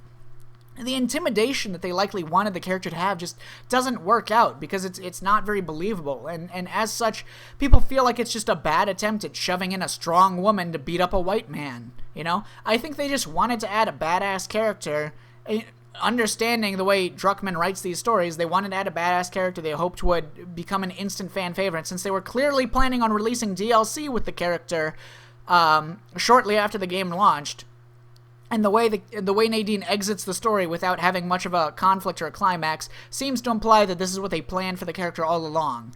And all this being said, I agree with y'all. I don't like Nadine that much. I think she could have been much better. But most important, this is what I want to leave off on. There's so many more things that I liked about Uncharted 4's story that I don't think this was... I don't think this kind of bad and cringy character ruins the whole thing or implies that the whole product is bad writing, okay? Rafe is my favorite villain in the series, hands down, not even fucking close, and there's so many other just examples of great execution, great writing, and great directing all throughout the game. I will state that if Last of Us Part 2 does have depth and intrigue to its representation and its social commentaries, I have yet to see it, despite all the promotional material. For example, okay, let's look at cyberpunk. Cyberpunk genre itself is inherently political, yada yada yada, but I specifically want to talk about how a controversy that happened with Cyberpunk 2077 happened a while back, where there was a hermaphrodite or something like that on the side of a vending machine as like a sexy ad. And some people, jumped on it and called it transphobic, and CD Projekt Red had to come out publicly and talk about how and I think Mike Pons had to also get into that controversy as well, but that might have just been the yelling about black people being the villains. But they had to talk about how the ad is there with this trans character as a commentary on how big businesses will exploit anything, even people's sexual diversity and like gender identity and stuff like that, to sell their products in a way that is meaningful to the modern world already. Like look at Blizzard and what I was just talking about, how they use LGBT issues as tokenism to gain brownie points in the hopes that more people will support them and buy their products. Okay, this ad of this trans woman or in Cyberpunk on this vending machine is certainly representing an LGBT-related commentary by the game, talking about this real-world issue of this sort of exploitation. But this commentary, we can already see, it's already interesting. We've already seen proof that they have interesting ideas that they want to explore with these social, political issues. Whereas what we've seen, we've seen way more LGBT stuff from The Last of Us Part 2 already, but I personally have yet to see anything that I find truly intriguing in it as of yet, which is concerning by comparison to Cyberpunk. Of course, the most likely scenario is just that they just want, for example, Ellie's relationship with Dina, the new character. Most likely scenario is that there's nothing that it really has to say about, or there's not that much that it really has to say about homosexuality in general, or like any social construct regarding it. It's just they have a story to tell about Ellie coming of age and having a relationship and dealing with that, and it just happens to be a homosexual relationship that the story is being told from. That's most likely what's happening. The closest thing to if it's actually making a great content with new ideas or appealing to a slightly different audience, it's fine. I don't want people to think that I don't see their concerns, because I do. Okay, this topic is the thing that I have the most fear regarding for this game and how it will be handled compared to other things people are worried about for this game, But looking back closely, we don't have definitive evidence that they compromise their artistic integrity and the quality of their game for any shallow reason. I don't yet have reason to believe that Druckman is a bad director or a bad writer, especially because of my positive impression of the stories that I've heard about his directorial influence and style during the development of Last of Us 1. So, yeah. Fingers crossed and, butt cheeks clenched for that issue. I hope it doesn't suck, but even if it does, which seems fairly likely at this point, there's probably a lot of other elements in the game that won't suck, similar to Uncharted 4 with Nadine, so it's still not that big of a deal to me. Okay, I think that about covers what I can talk about without getting into the spoilers for this new game, so get the fuck out of here, normies, if you care about spoilers. Spoiler wall in 3, 2, 1, nanomachines. Fuck off. Okay, on to discussing the leaks.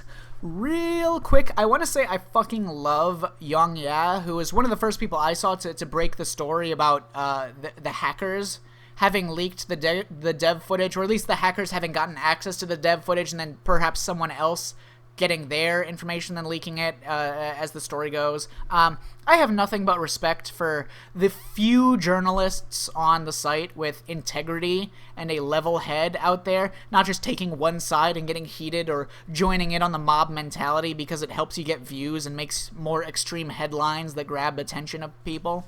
And, have a more intense one-sided opinion on something.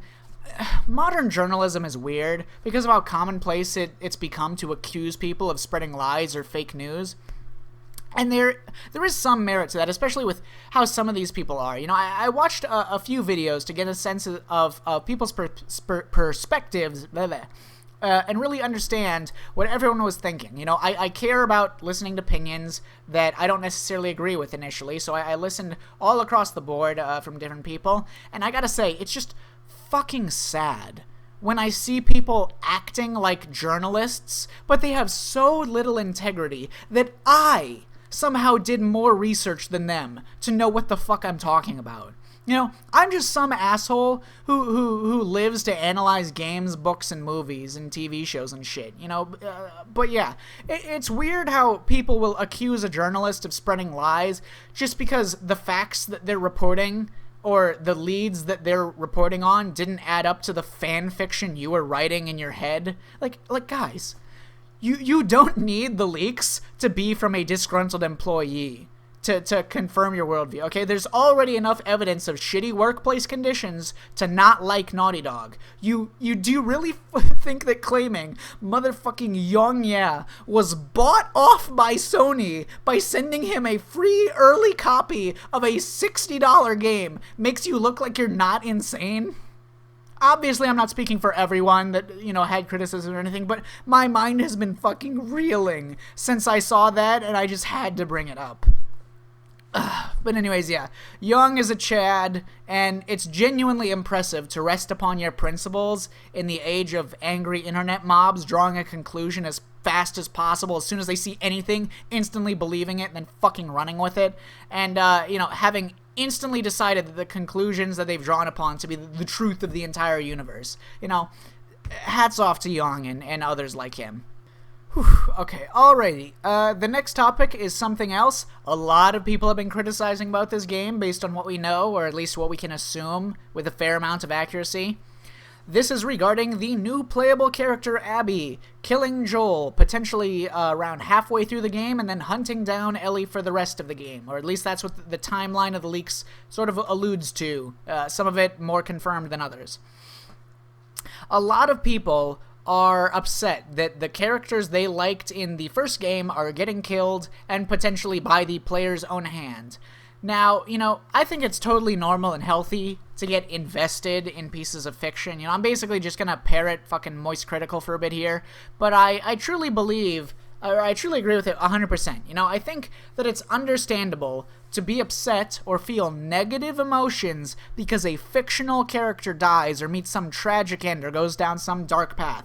But that is not an excuse to call it bad writing or bad decision making, or to try to rationalize these excuses for why it's bad. Like, some of the ones I've seen, like, oh, Ellie and Joel are the main draw of this sequel, so it's hurting their own appeal of the game to kill them.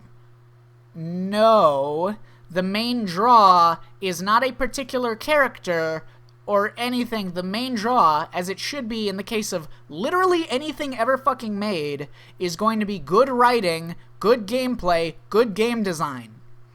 You liked the first game because they wrote a good story. Okay, so for the sequel, your expectation should not be they're going to maintain all the same characters, the same setting, same anything. Your expectation should be you should buy it because you expect them to have just as good of a story to tell you. Not because they'll write some fan fiction that you want. They'll make fan fiction about popular characters getting happy endings or anything like that. I find this take so bizarre because of other popular media that does exist, like Game of Thrones, where popular characters die constantly, but people don't claim that it's some sort of disrespect to the fans of that character or any weird shit like that. I even saw some people referencing Game of Thrones as an example of why this is bad writing. Talking about the horrible attempts at subversion in Season 8, which they're totally right. Everything onwards after Season 4 was going downhill until it got so bad that even general audiences noticed how much worse the writing had gotten, by Season 7 or Season 8. But god damn it, Game of Thrones was always a series that used subversion originally in interesting ways, and yeah, they killed popular, likable characters in unexpected circumstances all the fucking time. I could talk for hours about how their approach to subversion changed and how it was, how it was handled well originally, but how Season 8 blows ass and sucks fuck. But yeah. Subversion in media is meant to highlight something or draw attention to something. It needs to have a purpose, okay? Just because something is blatantly trying to be subversive doesn't mean it's Season 8 Game of Thrones level of garbage, Let's talk about early Game of Thrones. George R.R. Martin wrote his story, Song of Fire and Ice particularly, partly to be a commentary and criticism on traditional medieval fantasy storylines and tropes, okay? Particularly Lord of the Rings. In Season 1, the audience is surprised by Ned Stark getting executed, even though it made perfect sense on all accounts, and if you're following the story, it makes perfect sense. It's not out of nowhere, but because he was the honorable protagonist fighting for what's right and showing mercy to his opponents, people expected him to be vindicated. By him dying, it calls attention to the tropes itself. When it makes such perfect sense that he would get killed in hindsight, why did we assume that he wouldn't? And by doing so, the series can make us examine the tropes of the genre and how they hold the genre back in some cases. It informs us as to the nature of the universe and its governing rules. In the TV show especially, it also had the additional subversion of the fact that it was the most famous actor that they had on cast that was getting killed. Sean Bean's character at the time was the most famous actor they had in the show, that he was getting killed in the first season. Which made some people realize that they take for granted the idea that characters played by famous actors have plot armor in media.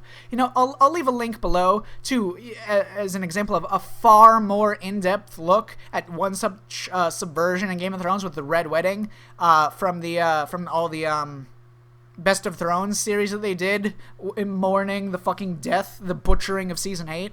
But yeah, and giving you a sense of good subversion and what the point of it is. But yeah, just because season 8 sucks so hard that even general audiences noticed how bad the show had gradually gotten, doesn't mean you can look at something with a twist character death or a popular character dying or having something bad happen to say, oh, that's just them trying to subvert expectations. That's just shock value. That's bad writing. That makes no sense.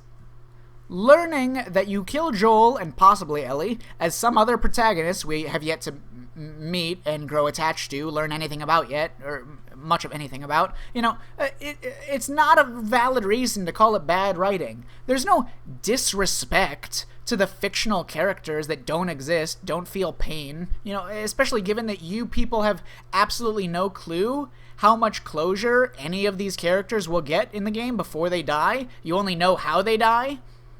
I mean, it reminds me of the Reylo fandom, a significantly less extreme version of the Reylo fandom from the new Star Wars trilogy, where a huge portion of people who got way too invested in characters that aren't even real people were so upset that Kylo Ren died in the last movie, they started sending death threats to J.J. Abrams and doxed and stalked Adam Driver. I'll link below a great video that Charlie made on the subject, as I agree with everything he says in it. He talks a bit about how the internet rewards extreme behavior and opinions, which we'll touch on later. And, I'll take any fucking chance I get to plug Charlie's content, because I think he's one of the best and most reasonable people on the platform. Yeah, by the way, I'm not trying to argue that I think the new Star Wars trilogy is well written or anything like that. I don't think that. But yeah, I'm not trying to say that Last of Us fans are deranged as some of these fucking Reylo assholes. I'm just presenting an example of how it's becoming more commonplace to get too invested in fictional characters and then start acting like writing that hurts these fictional characters represents some sort of real-world crime or mistake or disrespect to the viewer. It's silly. Let's take this from a bigger picture. Imagine someone knows nothing about Last of Us Part 1, the first Last of Us, okay? And tell them that in the game, you play as a murderer who kills doctors and scientists trying to find a cure for humanity so that you can kidnap someone who doesn't even want to be saved. Tell them that. Tell them you play as a guy who canonically used to be a bandit who killed countless innocent people for clothes and other resources, as Joel talks about during the Pittsburgh chapter. Tell them that. Tell them that you play as that character. Give them those plot points, okay? Is that not a good way to sour that person's perspective on the game if you just tell them that it's trying to justify this protagonist's actions? Obviously, it's easy for anyone to say that when you're looking at leaks of just cold plot points without presentation or context, you aren't getting the full effect, and that's totally true. But I really think that people need to step back and realize that what they're complaining about is directly contradicting the existence of plenty of other great pieces of media. It also seems weird to me because this is already a setting that's edgy and bleak as fuck, where major characters dying is not uncommon. I would never in a million years think that this sort of setting wouldn't involve some dark shit happening to the major characters. Okay, pulling it back a little bit, I will level with you and say that, unlike most people, I am far more emotionally detached than most when it comes to consuming media. Perhaps that's not quite the right word. I don't get immersed in anything. I don't look at characters like people. I mean, I recently made a video talking about why I don't care about spoilers, and basically the same arguments and concepts apply there. I don't look at them as characters. I don't care about the experience. I look at them as representations, or I do look at them as characters. I see them as representations of human behavior and ideas that serve as tools for the narrative. I generally don't care when they die, okay? I consider this trait that I have a great blessing, as it means that I don't get blinded by admiration of a character or setting or anything so much that I fail to see the difference between good and bad writing. When a character stops doing anything that makes the story more interesting, I stop considering them to be the same character. It's the same way for spin-offs and sequels. If a game I love gets a spin-off written by other people who didn't really understand the original characters, the original vision, and the original sort of storytelling, and instead write new characters, essentially, with the same faces and names and surface-level personality traits, but upon deep examination, the writing is flawed or way worse or contradicts the original or isn't fucking interesting anymore, I'm not going to be fooled. I'm not going to be fooled just because I, like the character. Because I have this detached view of fiction, I'm not so quick to jump up and accuse things of being bad writing just because something bad happens to my favorite character, or simply, I don't like something because it has a happy-go-lucky fucking fan fiction outcome for characters that I like. Because fans tend to want good outcomes for popular characters and so on and so forth once they get attached, and it starts to corrupt their critical view of media, I want to bring up another example from Game of Thrones, okay? I like Tyrion. You like Tyrion. Everyone likes Tyrion. We like Tyrion because he's witty, he's charming, he's crude, he has a hidden, unappreciated strengths, he's an underdog, he has several interesting relationships with various family members, he has engaging characterization and character arcs, he is an interesting character who is used to create good writing. Therefore, people like Tyrion. And when Season 4 ends, what do? They go off the books. Instead of doing what happened in the original books the show is based off of, where Tyrion actually becomes a villain upon learning the horrors of what his family did to him in the past and other shit and other contexts, other content that was cut out of the show. Tyrion kills Tywin, he leaves King's Landing on a quest to eventually come back and kill every Lannister. Okay, he's taken a dark path. This is what he was supposed to do, okay? But oh no. Oh, fucking dearest me. Fans like Tyrion. What are we to do? We can't let him become a bad guy, even though it's fucking integral to this concept of this underdog hero that people like, taking this tragically dark path and this subversive writing style that George R. R. Martin is known for. One with purpose and quality and taste to the writing. Oh, we can't do that because that'll upset people that like Tyrion. We'll just fucking write our own take on Tyrion where we won't upset any fans who like him. So Tyrion will never have any interesting characterization ever again. He's no longer a good character. Nothing he's doing has any intrigue or fascinating drama behind it. He just stops providing anything of value to the story. But because he still sort of resembles the old Tyrion and speaks in the same way, it has the same surface-level personality, the same quips and humor, sort of, most people don't fucking notice that he's not a good character anymore until 4 seasons later, season 8, eventually they notice how much it's gone downhill because they weren't being critical, because they were naturally inclined to like him since they'd already grown attached. This was a case of a character being ruined and made into pure fan fiction with no substance, nothing of value, no narrative contributions, nothing interesting, because they didn't want to upset fans by having him take the dark path he was supposed to. And yet people still want to claim that doing this sort of thing where you kill the previous protagonist and a bunch of dark, tragic shit happens to them is a bad thing for a story? Bruh, what the it blows my mind. That people are using the term fan fiction to refer to these Last of Us 2 leaks. The fucking irony of that is earth-shattering, man. People that are clamoring for the story to not kill off a character simply because they like the character are the ones advocating, for the very definition of fan fiction. No fucks given to the point of the story. They only care about giving a meaningless happy ending to Joel and Ellie. They are the ones that are calling something else fan fiction. Wow.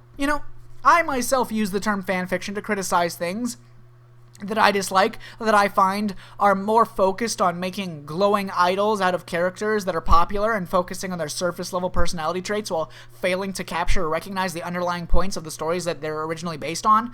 So it really bothers me to see people use the term fanfiction as an insult to something that is the polar opposite of what actual fanfiction is.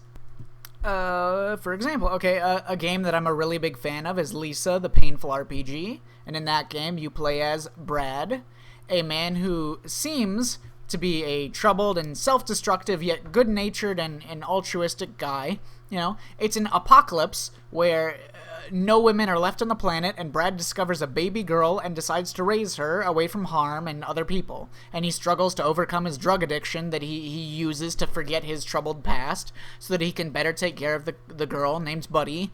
Buddy grows up a bit and gets kidnapped, and the whole game ensues, where you learn more about different people who want to use Buddy for various reasons. Some for sexual gratification, some because they want to save the human race by finally being able to reproduce again, because it's a woman. You know, actually, on the whole, the story has a lot of similarities to Last of Us 1, where it's like this manufactured father-daughter relationship, and the father has past regrets about a young girl that he failed to take care of, and the fake daughter has the cure for the apocalypse, but the father won't let it happen. Yeah, but in Lisa, you slowly start to realize over the course of the game, and what you learn about Brad and Buddy, that Brad is not the nice guy you thought at first. And, you know, he's deeply troubled by his past regrets, and he's taking advantage of Buddy because he wants to use her to feel like he's redeeming himself for failing to protect his sister years ago. Brad is killing people that Buddy actually cares about, you know, because he doesn't want them to influence her. He wants to have all the control. When Brad... great scene when Brad encounters his previously abusive father, someone who he has real hang-ups for. Brad encounters this person that reminds him of his past, his real problems and his real hatred, the thing that he cares about the most. You know, he cares about enacting vengeance on the people that he hates. He forgets about taking care of Buddy, because to him, Buddy is basically just a way for him to make himself feel better about his past failures and his past trauma, but his abusive father is right there in front of him. He kicks Buddy out of the way, out of the path, you know, not giving a fuck about her anymore, so that he can murder his father, you know? I mean, that's not totally accurate. He does have real feelings for caring about Buddy mixed in as well, but it's tangled up in this web of manipulation. And over the course of the game, it's clear to see that his number one priority is not, you know, is not caring for Buddy or making sure she has a good life or anything. Buddy is terrified of Brad, and she wants to make her own decisions. She wants to save the world, but Brad won't let it happen. She is running away from him throughout the entire game, and Brad won't let her go, you know? Because he feels like he won't be redeeming himself if he's not the one protecting her. Even if other people are protecting her, he wants to be the one to do it. That's what he cares about. So, this character that you initially root for, you slowly realize is this sickening person whose personal hang-ups and motivations taint all of his actions, and he ends up hurting literally everyone, including Buddy, whilst telling himself that he's doing it for her sake. That's dark shit.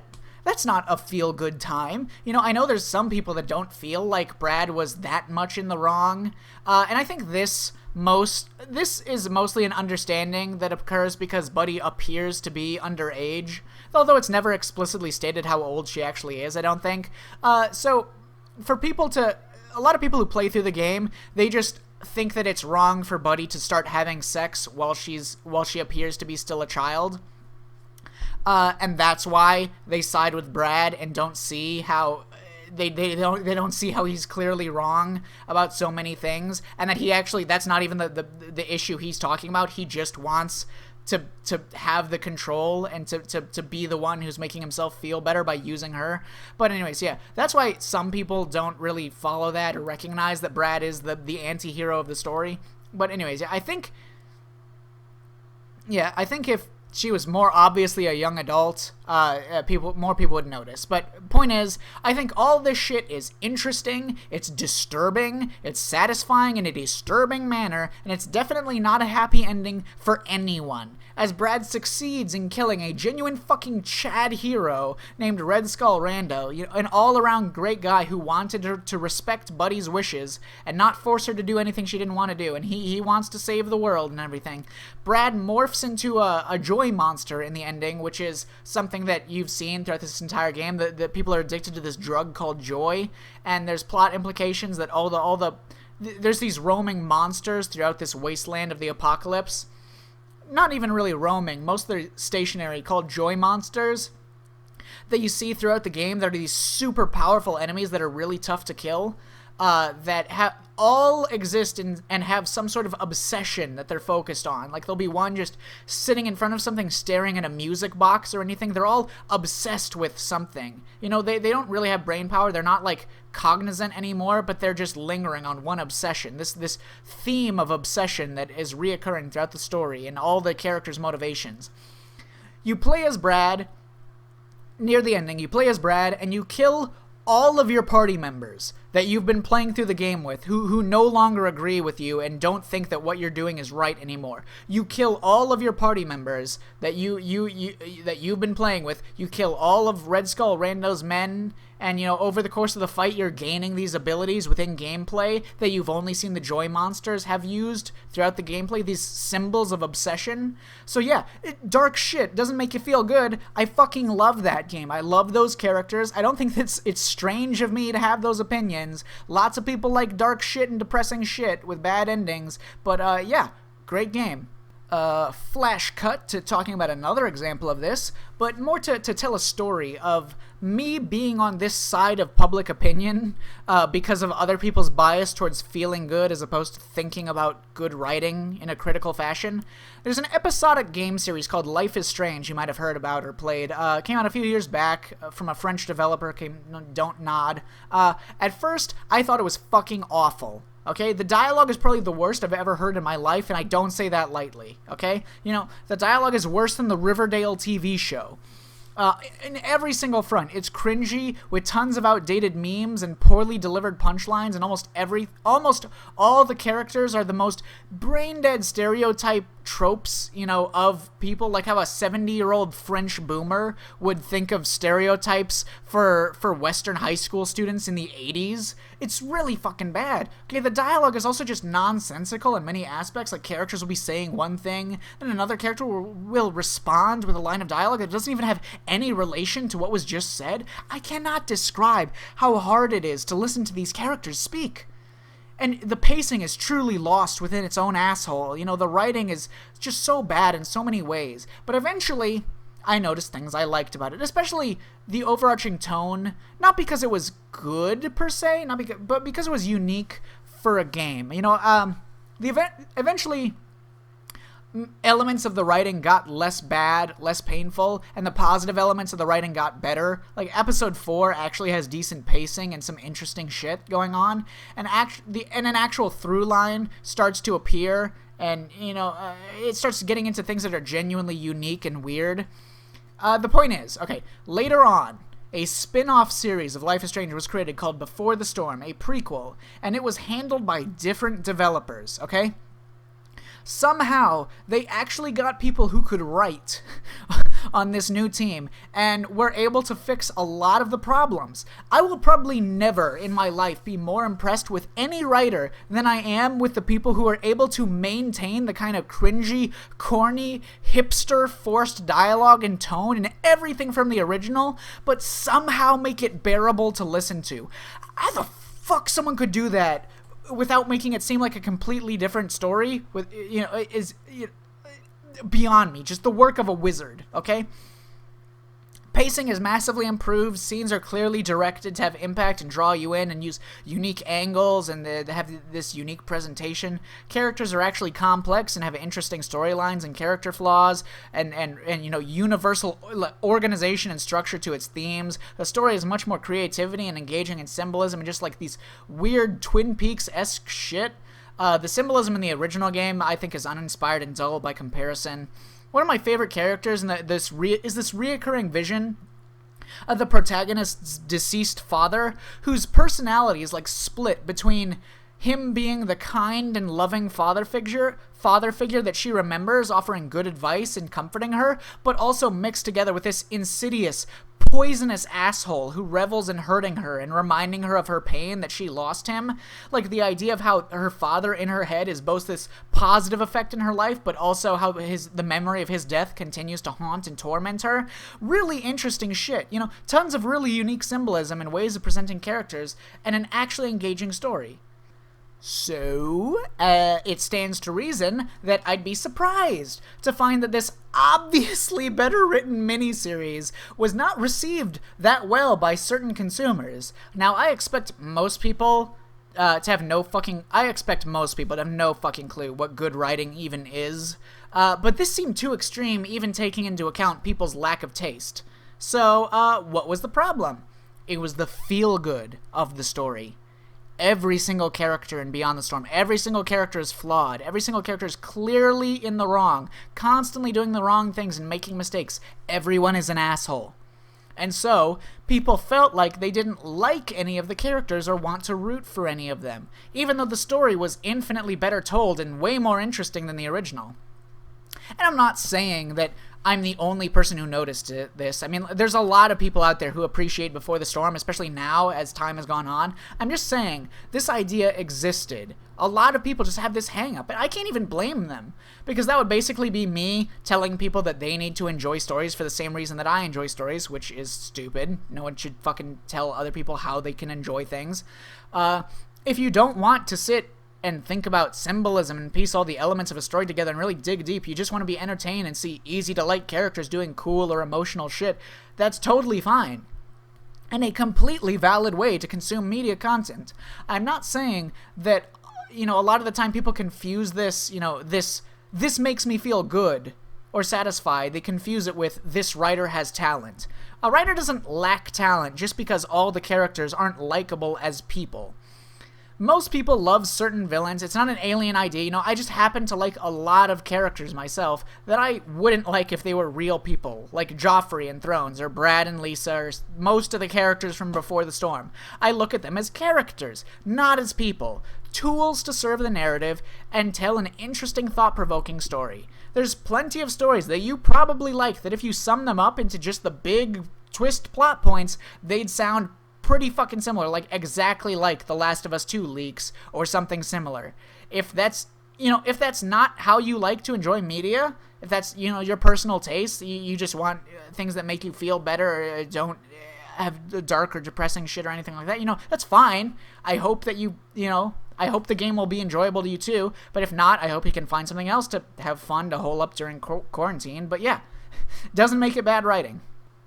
On a personal note, my perspective, I always thought that it was strange in the first place that Last of Us was even getting a direct sequel. I wasn't alone in this. Lots of people question what the fuck. Since the first game is so heavily defined by the arc of its principal character, Joel, and his arc essentially reached its logical conclusion, which we'll discuss in a bit. But yeah, the game is about his character arc, and it's finished. It relies heavily on his backstory as his groundwork. And so, could they really squeeze something equally engaging, some equally engaging new character arc out of the same characters?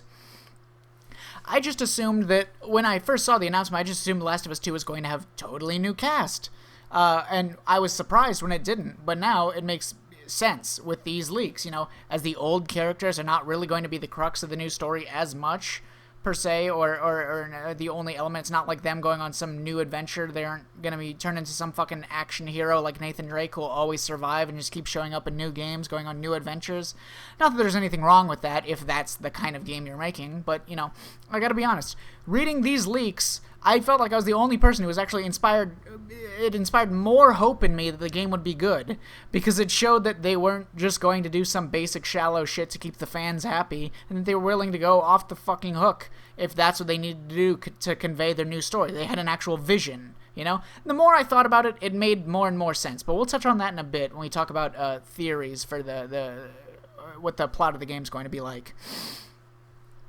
But yeah, last thing about the leaks, and it has nothing to do with anything, but I'm also a huge sucker for the trope of the new protagonist fighting the old protagonist in games, or showing them up in some way, because you get to play as them originally, and you know what they had to do, what they had to overcome, how tough and cool they are, and then you get this new protagonist. You need to overcome the even bigger hurdle of besting the previous protagonist, like Apollo and Phoenix and Eighth Attorney, or Nero and Dante, or Saejima versus Kiryu in Yakuza's 4 and 5.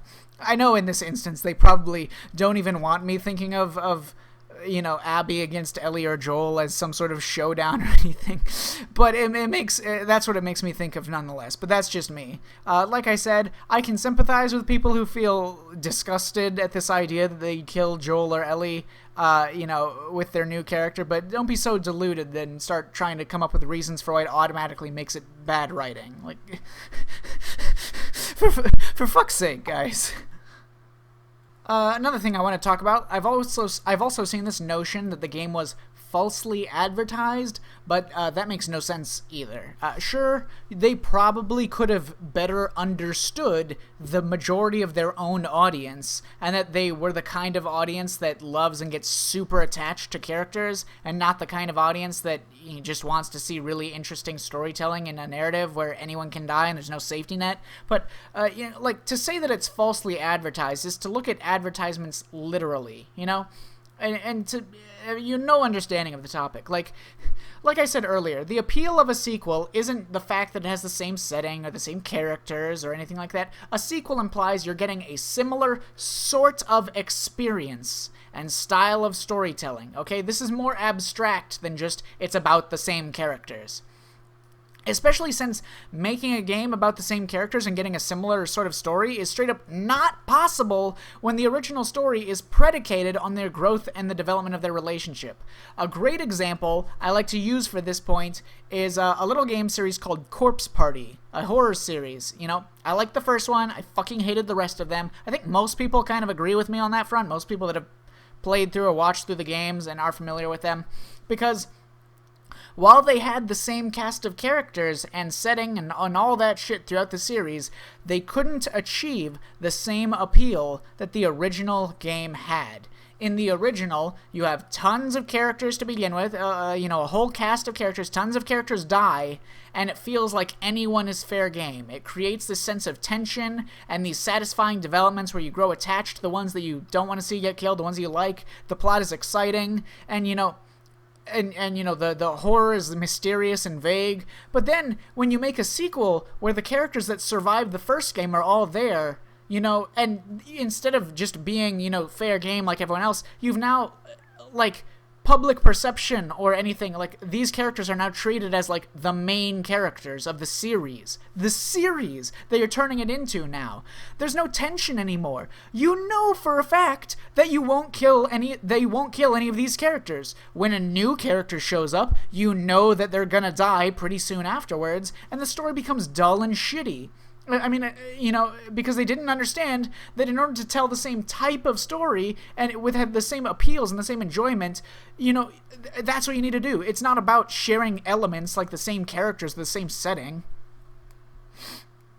And in addition to just, them trying to come up with trying to explain, the setting and the horror elements, and it just makes it not interesting or scary or have this fun tone, this fun disturbing atmosphere anymore. It gets bogged down into these fucking boring ass dumb explanations of this black magic bullshit and all these rule sets that you learn. It fucking sucks, man.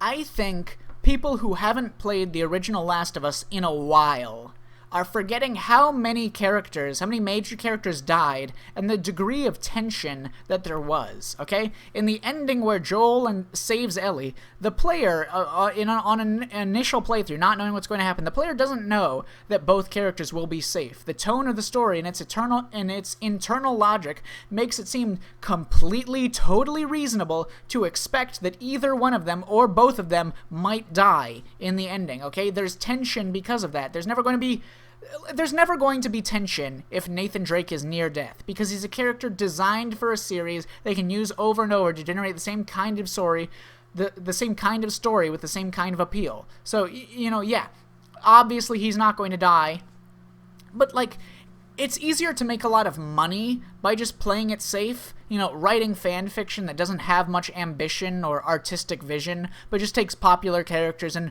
regurgitates them in a way that doesn't make fans sad and just gives people happy endings, which is unfortunately the route more and more large companies are taking with their work, just making these uninspired sequels or all these fucking remakes with no vision behind them, but just to profit off of a popular IP and popular characters, like the fucking Disney remakes they've been spinning out for years now.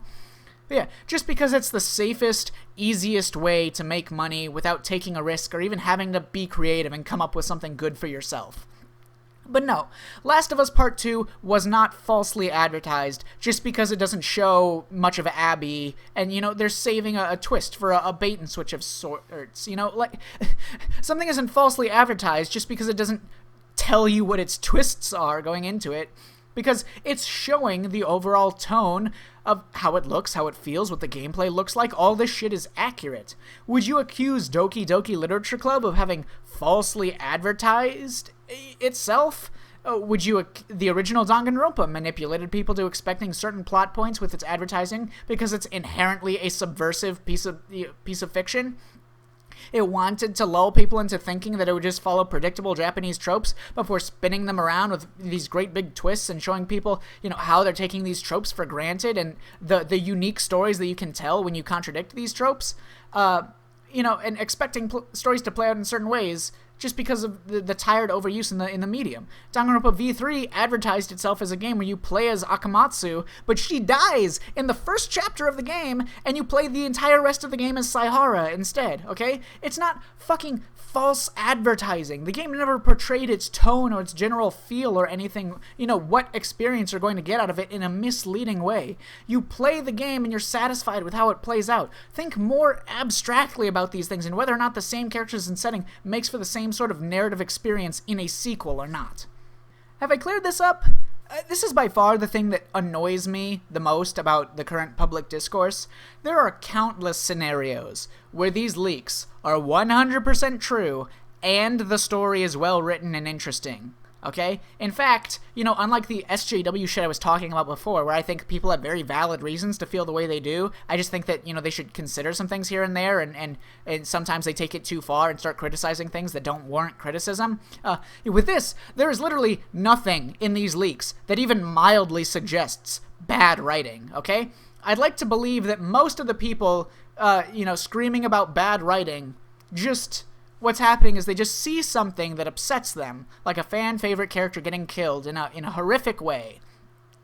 And they get completely blinded by this, by their immediate emotional reaction. They start making the most asinine arguments to justify why it's bad writing, making these lazy 2-second comparisons to other bad media for sharing these surface-level details, not even bothering to remember that a lot of good, popular stories have similar surface-level details as well. So yeah, I understand why people would make these sort of mistakes and then not recognize that what they're saying is illogical.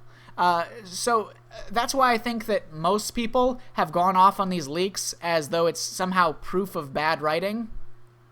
If you actually believe that these fucking leaks prove the game is poorly written, okay, like, oh, a character I like gets killed. Terrible writing, shock value. I heard someone on the internet criticize something and use the term shock value, so I'll just throw around that terminology, that accusation, without understanding the point of the criticism and where it actually applies. Oh, you play as a hate-worthy, reprehensible character in a game. That's bullshit. It's bad writing.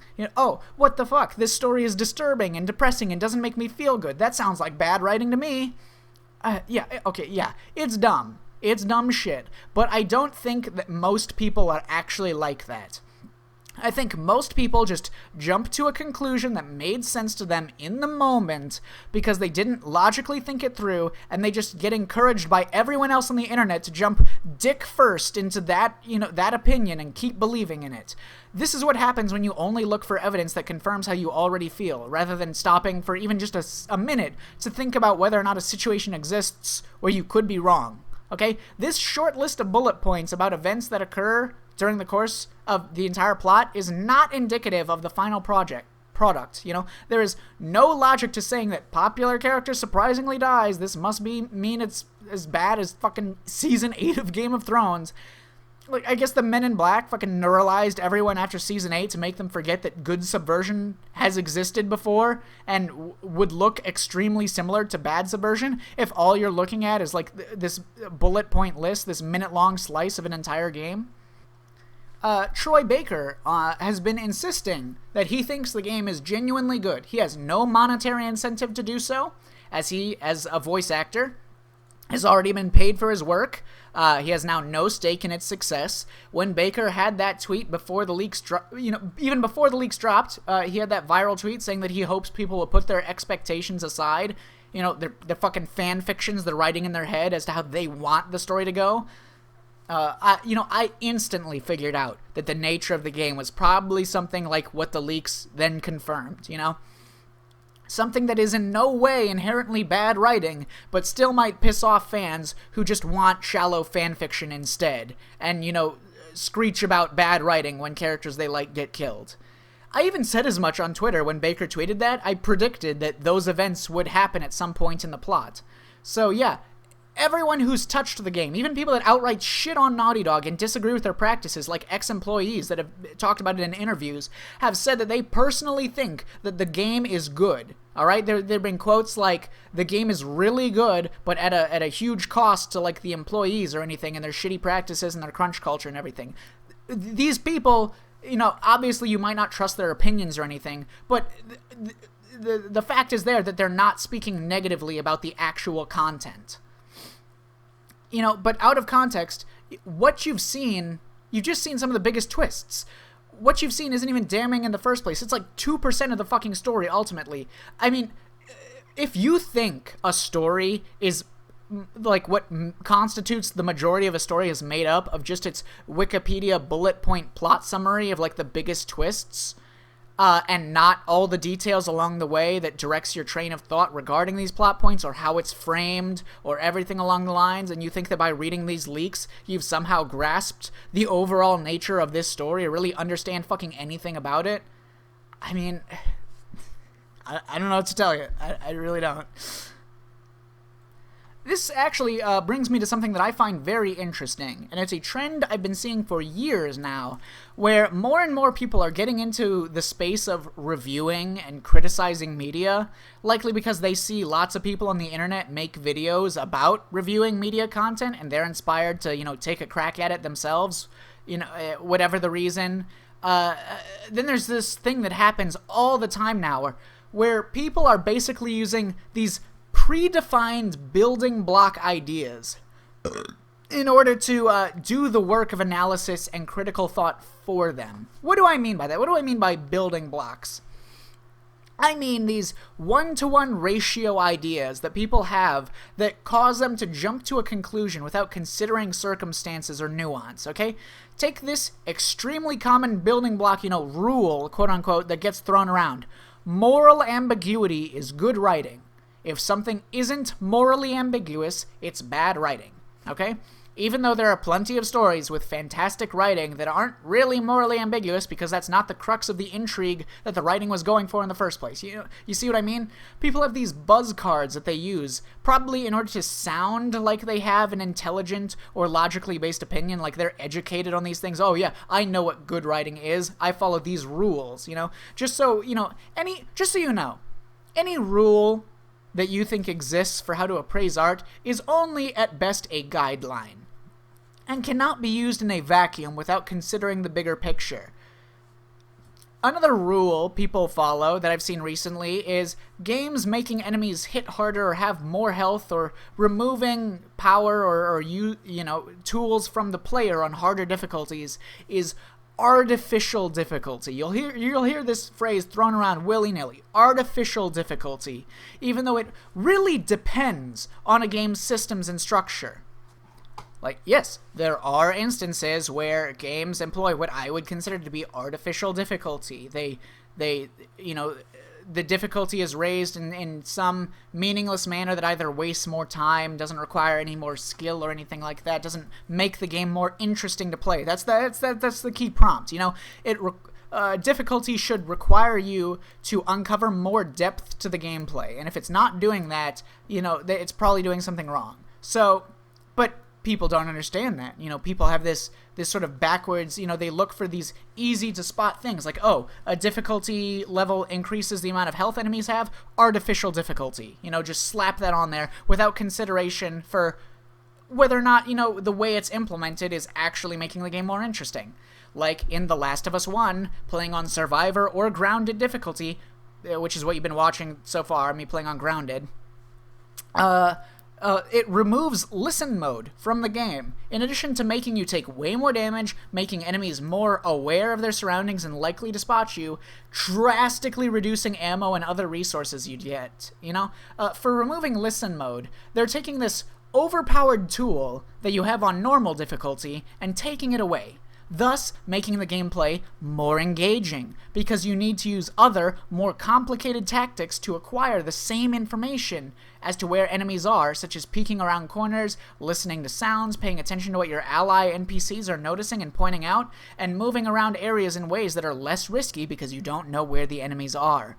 Okay? Removing this mechanic actually opens up the player's influence on the game and makes it more interesting. But someone else might look at that and just, in an effort to just come up with this rule to sound like they know what they're talking about, just throw out this buzzword that they have in their minds for what it is or is not good game design, and they say that if the game is removing any mechanic in any context, they say removing mechanics is artificial difficulty, or a game shouldn't need to remove mechanics to be more fun. People are so eager to just use these illogical, circumstantial rules in order to sound like they're saying something educated when they're criticizing something, instead of just actually looking at all the mechanics, all of the writing together to see if the whole package adds up to something good, something interesting or not.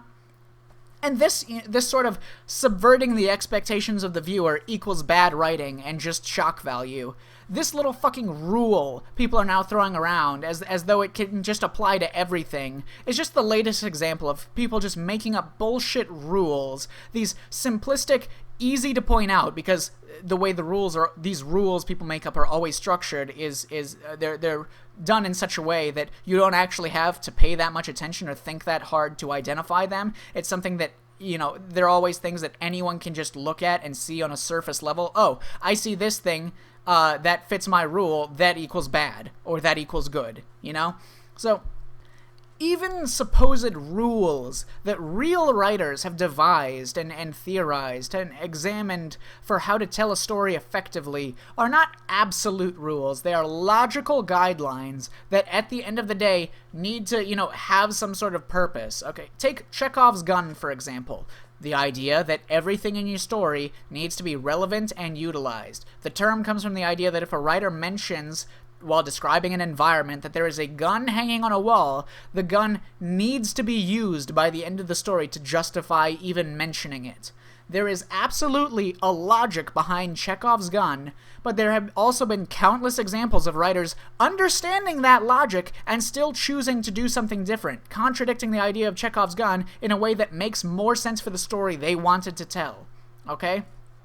The foundations of red herrings are built upon ignoring Chekhov's gun, for example. There are no hard and fast rules for art, especially not ones as simplistic as twists equal bad writing, okay? There's guidelines that are right in 99% of the time, like, say, don't write exposition in cafes or diners or any other generic public location in films, but that doesn't mean that it is an absolute fact that you can look at a film that does such a thing out of context and instantly, without consideration for the overarching, piece of art they're trying to construct, or any other more thought put into it, instantly declare it to be bad.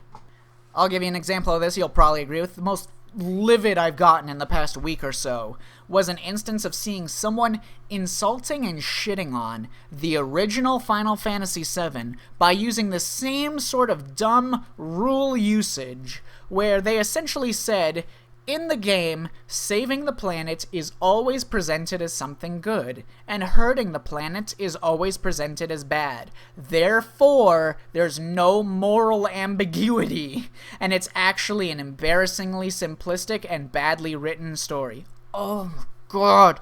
Oh, that fucking buttered my biscuit like you wouldn't believe.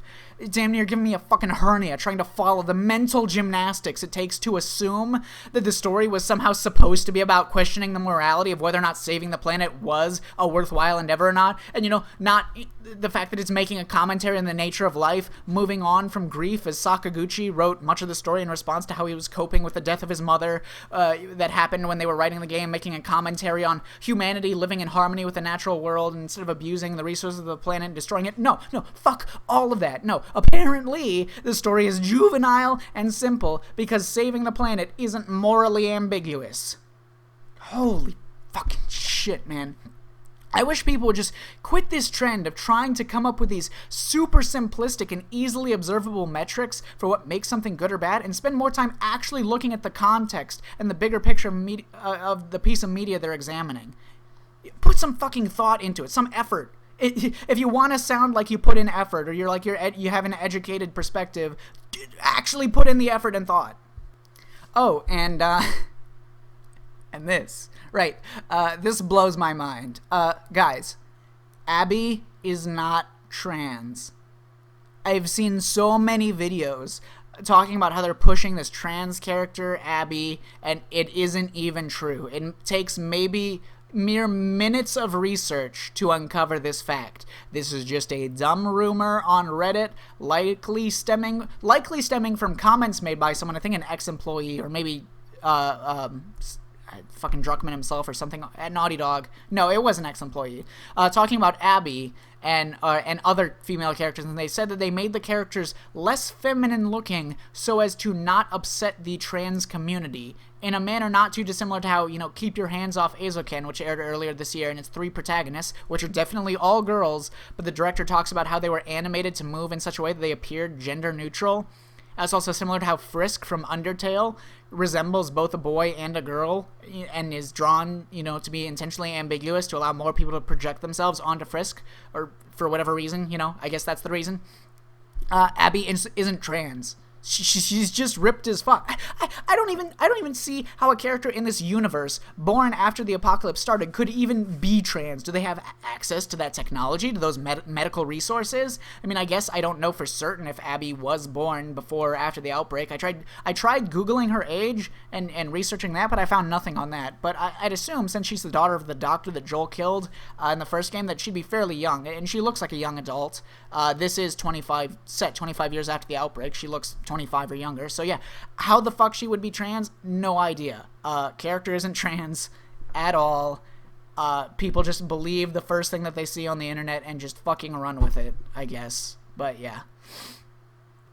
What upsets me the most about this fact isn't all the people that believe in it, because I understand the desire to just believe the first thing that you see and you know, not put in the effort to actually fact check it or anything, do your own fucking research. I get that, and I can see how, like, something as misguided as this would spread like wildfire, because it's, you know, it sounds like something inflammatory to but what really bothers me is not all the people that believe this when it's not even true and it was just a rumor in the first place, literally made up by people.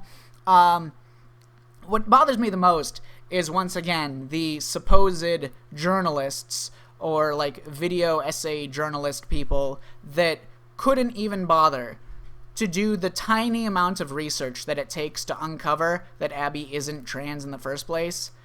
They just fucking made videos about it and talked about it, or the fact that someone would have, like, so little journalistic integrity to even spend a minute Googling something. Ugh. So those are my thoughts on the current state of public discourse surrounding this game.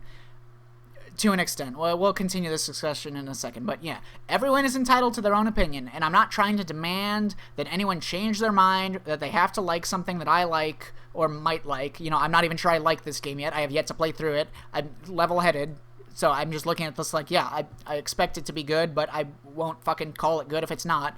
But yeah, just food for thought, you know? I do think that they have personally fucked up beyond just doing shitty things like this fucking copyright law abuse and fucking over people's actual livelihoods that Sony's been doing, and just the shitty company practices of Naughty Dog. But I do think they fucked up in terms of understanding their audience and who they were marketing the game to. Like, I think back to, like, one of the first trailers that it had, like, Ellie playing the guitar or crying the tears of blood, and, like, Joel is blurry off in the background, and Joel was sort of presented in one of the E3 trailers or something as, like, this big reveal, like, oh, yeah, he's back, and they're trying... The way they advertise it kind of makes it seem like they're trying to present him, like... like a fan favorite idol character, and not just a tool to the narrative that they are totally willing to kill off. So I think that's a little silly that they would advertise it in that particular way. Not fucking grounds for calling it false advertising, though, but yeah.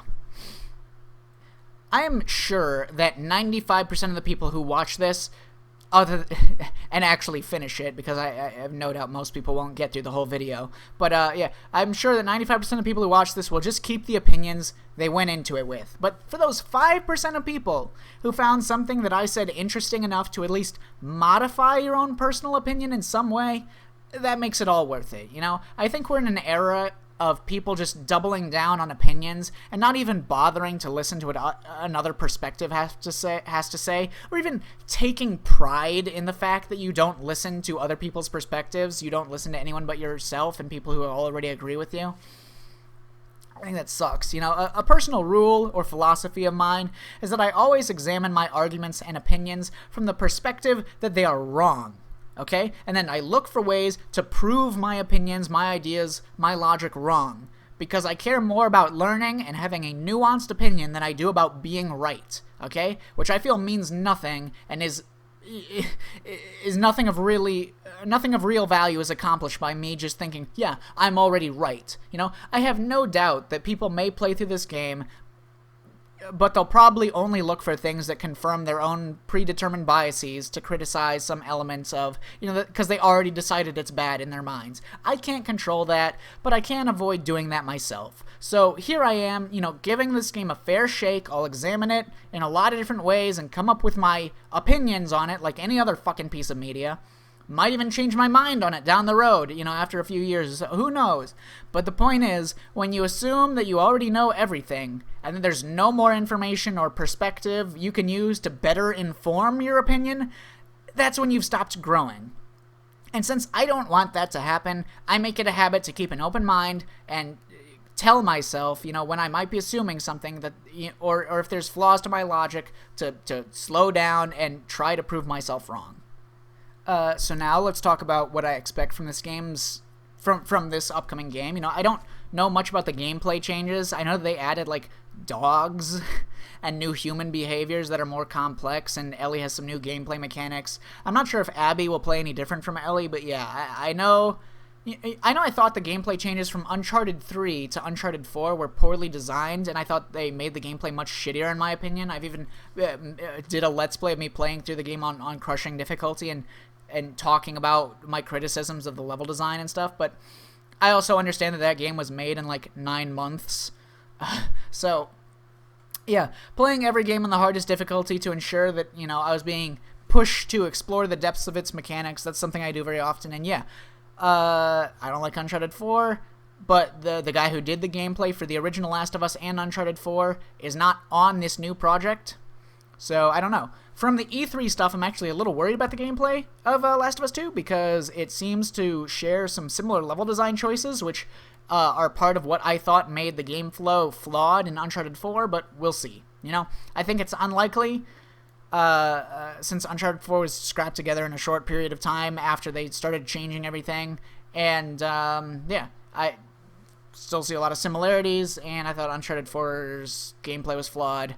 And they're using some mechanics that were in Uncharted 4 that I thought they were added in flawed ways or for no reason, like tall grass and more open environments and large structures in the middle of levels that obscure your view of the rest of the stage instead of just giving you good sight lines to observe everything and make calculated decisions like you could in Uncharted 2 and 3. But yeah, everyone that's touched the game, like from ex-employees that I talked about, said that Last of Us 2, they said the game is really good. I don't know if I trust their opinions, but like I said, it's better than hearing the opposite from those people. So, to understand the story of the sequel, first we have to understand the basis that we're working with. So, quick recap of the major themes of the first game, the most obvious being the ideological conflict between utilitarianism and individualism with regards to the existentialist conflict. Post-apocalypse, especially zombie storylines, are very frequently used to frame existential questions because, it's creating an environment in which basic survival is difficult and uncertain, and people aren't guaranteed to live another day. So people who were previously used to a lifestyle that was relatively easy are now suddenly pushed to figure out what's most important in their lives before they die, thus leading to existentialist discussions. Last of Us mainly focuses on this internal conflict through individualism, or the idea that, because reality is only perceived by the individual, that ethically it's more important for an individual to pursue whatever benefits them rather than what benefits the majority of people, like with utilitarianism. More specifically, it's about Kantian ethics, okay? Or the need for each individual to have personal agency. Under Immanuel Kant's teachings, each person needs to be able to determine what the meaning of their own existence is. So, people need to be allowed to choose their beliefs separately from one another, and thus conflict is inherent in such a system. The idea is that because consensus cannot be reached on the meaning of life, no one has the right to force someone else to conform to any specific set of beliefs. You're allowed to believe things that are different from other people. You're allowed to have conflict. You're even allowed to kill other people if it's necessary to pursue what you decided is your purpose in life. Such as Joel being allowed to kill doctors and people that are relatively innocent, but are just in the way of him pursuing what is his individualistic goals. I mean, Kantian ethics also stipulates that if you can avoid fucking people over, you should. It's just that, when it gets in the way of following your beliefs, stopping other people from pursuing their beliefs is ethically deemed, according to Kant. So, Joel's journey in Last of Us 1 is of him surviving by hurting others to start with, okay? As someone he's an illegal smuggler who kills other criminals. We know from parts of the game that Joel has previously been part of bandit groups that are all over the country, just hurting other people with no loyalties and no real purpose other than survival, hurting innocent people that stop by. And we also know that due to some optional dialogue that you can get in the game, we also know that Joel has previously been suicidal after the loss of his daughter, and this also is, creates a strong reference to the idea of Kantian ethics, because one of the core principles of Kantian ethics is that one should never commit suicide. And, of course, that's one of the two principal rules of Kantian ethics. But anyways, of course, the game involves him interacting with other people that have their own ideas on ethics and have their own loyalties and, are somewhere between utilitarianism and Kantianism or nihilism, just like Joel and Tess are in the beginning. Tess, in particular, highlighting an element of the philosophical discourse by originally being nihilistic and only viewing Ellie as cargo, to complete their mission, get their guns, edge their way out ahead in life just purely for the sake of survival, to suddenly viewing their mission as important or a purpose in life worth pursuing once she was bitten and she had to confront the fact that she would die, forcing her to immediately consider this existential conflict. As I said, the setting is often used to do that sort of thing. And, in the well-known ending of the game, Joel makes the individualistic decision to forego utilitarianism in favor of what he decided gave his life purpose and value personally. And this is essentially the journey of an unethical man becoming an ethical man under the philosophies of individualism, personal agency, and Kantianism. However, interestingly enough, the game goes out of its way to highlight Joel's dishonesty towards Ellie as the real ending stinger of the game. While this means nothing in the conflict of utilitarianism and individualism on its own, it has interesting implications with specifically Kantianism, because Kant is all about personal agency, being allowed to decide for yourself what is most important to you in life and being able to use your own ethical and philosophical judgments, and as such, Kant stipulates that it is one of the most unethical things you can possibly do in the world, right up there with committing suicide. It is the most unethical thing to lie to another human being. Because by not providing them with truthful information that they might have used to determine their own choices and act on their own individualism, you are essentially making their choice for them by giving them false knowledge. That's the mentality of Kantianism, okay? Take that how you will. Is it a criticism of that element of Kantian ethics? I mean, the game is absolutely trying to justify Joel's massacre of the Fireflies under individualistic ethics. It's trying to portray that he had some real, that he wasn't necessarily in the wrong for doing so. But is it trying to justify this manipulation and deciding Ellie's opinion for her, misleading her? He got in the way of other people's lives and killed other people for the sake of doing what he thought was important, but he's not allowing Ellie the same courtesy by lying to her. That's the idea behind Kantianism. So I think that it's more likely this ending is actually implying that even without the truth from Joel, Ellie is making her own conscious choice to trust Joel even though she clearly doubts him. She obviously thinks that he's lying because she recognizes that her own...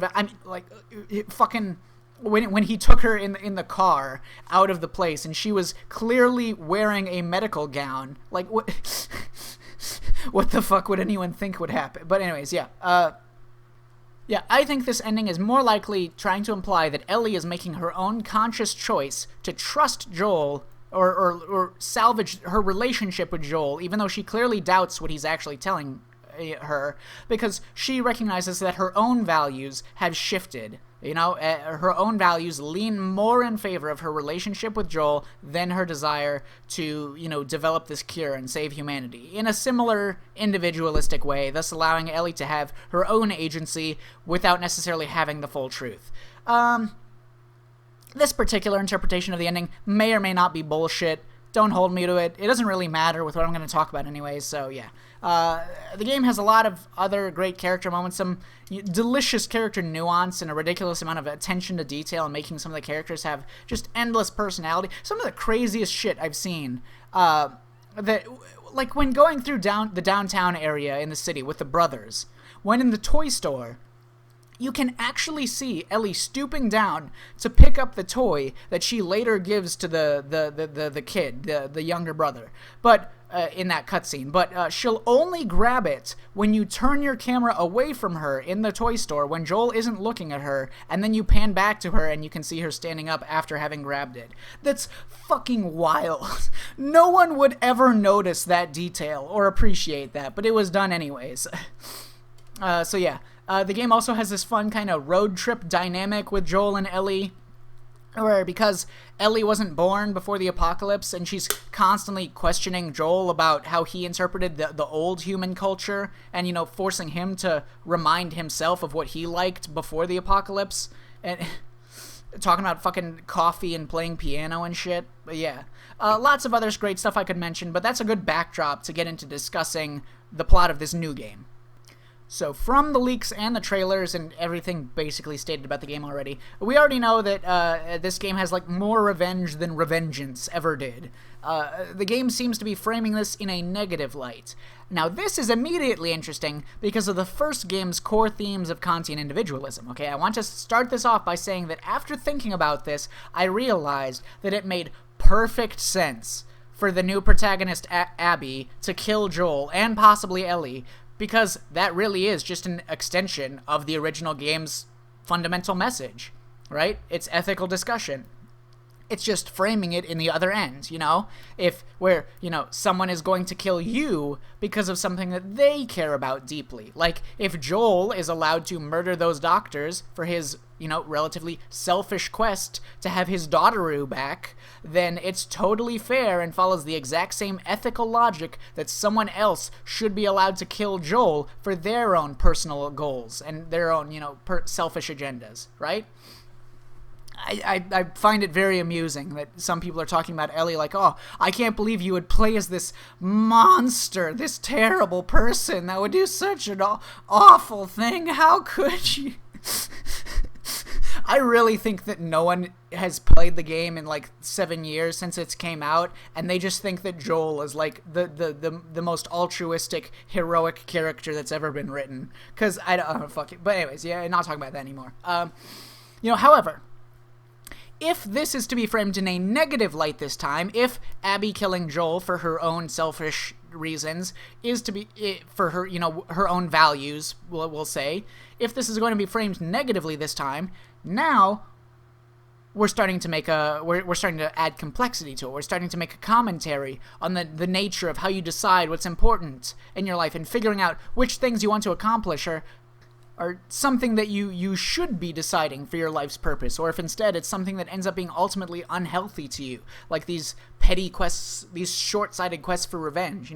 This probably makes it a discussion on there being multiple influences and temptations for what you might feel is important enough to stake, the purpose of your life on, in an existentialist fashion, but will probably involve a lot of characterization of people in turmoil, being clearly misled away from other values and showing how the apocalyptic setting can psychologically provoke people to having short-lived hollow values, or like in Hunter x Hunter, where a lot of the series is framed around people having these dreams and goals and quests that end in these anticlimaxes or turn out to be meaningless in the end, but the characters need to come up with some sort of purpose to drive them forward, no matter how vague or hollow that excuse is. I'm also envisioning something like it really, really reminds me of Devilman Crybaby in particular. Devilman Crybaby's themes, where Crybaby took the old Devilman story by Go Nagai and made it about a few different things than the original, one of which being this idea of social Darwinism, where there's all this commentary about the strong surviving and eating the weak, and the demons have the right to rule and kill all the humans because they're stronger than the humans. They have the right to succeed. But it's also referenced by this idea of this food chain becoming obsessed with that mentality and way of viewing things, extending to the main characters, and even like the track and field competitions that the high school student characters are participating in. They talk a lot about the strong succeeding over the weak, just eating the weak. And even the demons realize how short-sighted this philosophy is eventually when they win against the humans in the end, but they are immediately killed by something even higher up the food chain than themselves, that being God. God wipes them out again, and no one wins, because they short-sightedly, believed that, I'm stronger than someone else, I can just take them over, not thinking that, that same mentality will lead to someone even stronger, higher up than you, destroying you eventually. Implying that by viewing the world as this Darwinist fashion where the strong have the right to survive or eat the weak, that no one will be happy because there will always be someone else, above you, and only the pinnacle will ever succeed. That sounds like it could be similar to this sort of cat and mouse game that we're seeing with Last of Us 2, where we're seeing people that are short-sightedly believing they can just kill people, that they're stronger than, that they can get the drop on someone, just murder them, and be like, just walk away. They don't realize that such a mentality means that someone even stronger than them will come to kill them. In this case, Abby killing Joel. After Joel short-sightedly believed he could just kill those people and just walk away unscathed. And it sounds like some hazy, unconfirmed parts of the leaks suggest that Ellie's allies come back to kill Abby near or at the end, but I don't know. I don't think we've confirmed that for sure. But yeah, this idea of this short-sighted Darwinism and the overconfidence of people that freely eat the weak, as it would be, also seems to be reinforced by another line from the leaks, where Dina chastises Ellie for being overconfident. She says that Joel and Jesse were also overconfident and that they did not expect to be killed. And she's telling Ellie to be more cautious and not do something short-sighted. There's also the possibility that this game is some sort of commentary on the shift between the first game and the second game, that being the fact that this game seems to have humanity and the human species on the upswing relative to, their environment or the cordyceps fungus, with these full-fledged communities, not just in this martial law that the cities of the first game were, where the people in authority are still just selfish assholes, but like real communities with friends, families, starting to create like normal society again, sort of. This is perhaps Perhaps this has some impact in how the characters perceive life and death, since if they're making a functional society, they're probably at significantly less risk for dying now. That might be a commentary on that, but or it might be a commentary on, like, conflicts between early civilizations and upon, like, establishing communities with connections and families and everyone, not just being nihilistic, dead inside, fucking bag of meat surviving, but reintroducing this common place of community and close relationships that is inherent to creating a society. Then there is more cause for conflict between different human societies because of passion and not just pure survival. Like, the difference between killing someone because you need their shit to live, or they're trying to kill you, or anything, killing someone because you need to do so to survive, there's limited resources, or killing someone out of passion. Now, this actually works well with the idea of Darwinism that I talked about earlier. Charles Darwin was influenced by Thomas Malthus, who studied population growth, and his ideas surrounding the natural limits set by nature, such as limited access to food, water, shelter, safety from predators, and so on, which he dubbed as sources of misery, okay? And what inspired Darwin to go out and study competition among species and, come up with a theory of natural selection that he eventually did. This shift from the first game, which was about, this relatively early on into the apocalypse, where most people, pretty much everyone, killed other people and due to misery. Most people die in the first game due to sources of misery, getting killed by the zombies, just the fungus itself turning into a zombie, getting killed by bandits that are killing you, not because they just like it or have a vendetta against you, but because they want to get your resources. Everyone out for survival. These are all sources of misery, not passion, not what Malthus would describe as vice. People kill others for their food, water, ammo, and so on. Even the fireflies, while they are ideological in nature, they are still ultimately trying to kill Ellie due to forces of misery, because they're trying to get this cure to help humanity be more safe from the spores and the predators, okay? However, in this sequel, communities seem to be on the rise, and people seem to die not very often from their environment or access to food or shelter or any of them, or bandits trying to kill them for their resources, but instead it's about people getting killed for other reasons, for passion, just by choice, what Malthus would describe as vice, okay? This is what vice means. So we've seen evidence of people, the vast majority of characters in Last of Us 2 getting killed for, like, this cult, this religious cult, attacking people because of their beliefs, or all this seeking of revenge, killing people not because it benefits you or your survival in any way, but just because you desire this source of revenge. You have a passionate vendetta against this person you're seeking to kill. Malthus said that populations are controlled via misery or vice. I already explained misery. Vice is precisely this. Any reason that someone would have to kill someone that doesn't have to do with survival, okay? Killing for revenge, not because you need to kill the person, that's vice. Research evolution, if you want to know more about that. This transition from misery to vice could be an interesting commentary on humans as a species in competition with the rest of the natural world and each other, Due to the apocalypse is like a fucking reset on human civilization. Humans are like every other animal now. They're fighting in a competition for survival, in a Darwinian competition, so to speak. So it's important to notice how, as they start to reconstruct society, the biggest threat in their lives changes from necessity, from misery, to sources of vice. This is also reinforced by the fact that there's this idea of offspring that we've seen throughout the game and leaks in it, like the next generation, during which natural selection dictates how a species would evolve. Multiple characters in this game are part of a new generation. They're the new younger characters, taking on the mantle now, meaning there's plenty of room for a commentary about the generational gap between them. Ellie and Dina are even planning to have a child, raising a family, thus further pushing this idea of, like, offspring that the game seems to be theming around. And we already basically know that the game is some sort of commentary on hatred, the nature of hatred and hostility, the sources of vice, as I talked about. Druckman himself already said as much, so for that I'm envisioning some storyline about getting blinded by hatred, failing to see the point of what you're doing anymore, or, this overconfidence, this sense of overconfidence that we've seen, even from the most recent trailer that they posted with the cultists. They have there's this line where the cultist says to Ellie, like, we could have killed you if we wanted to. This sort of overconfidence and short-sightedness.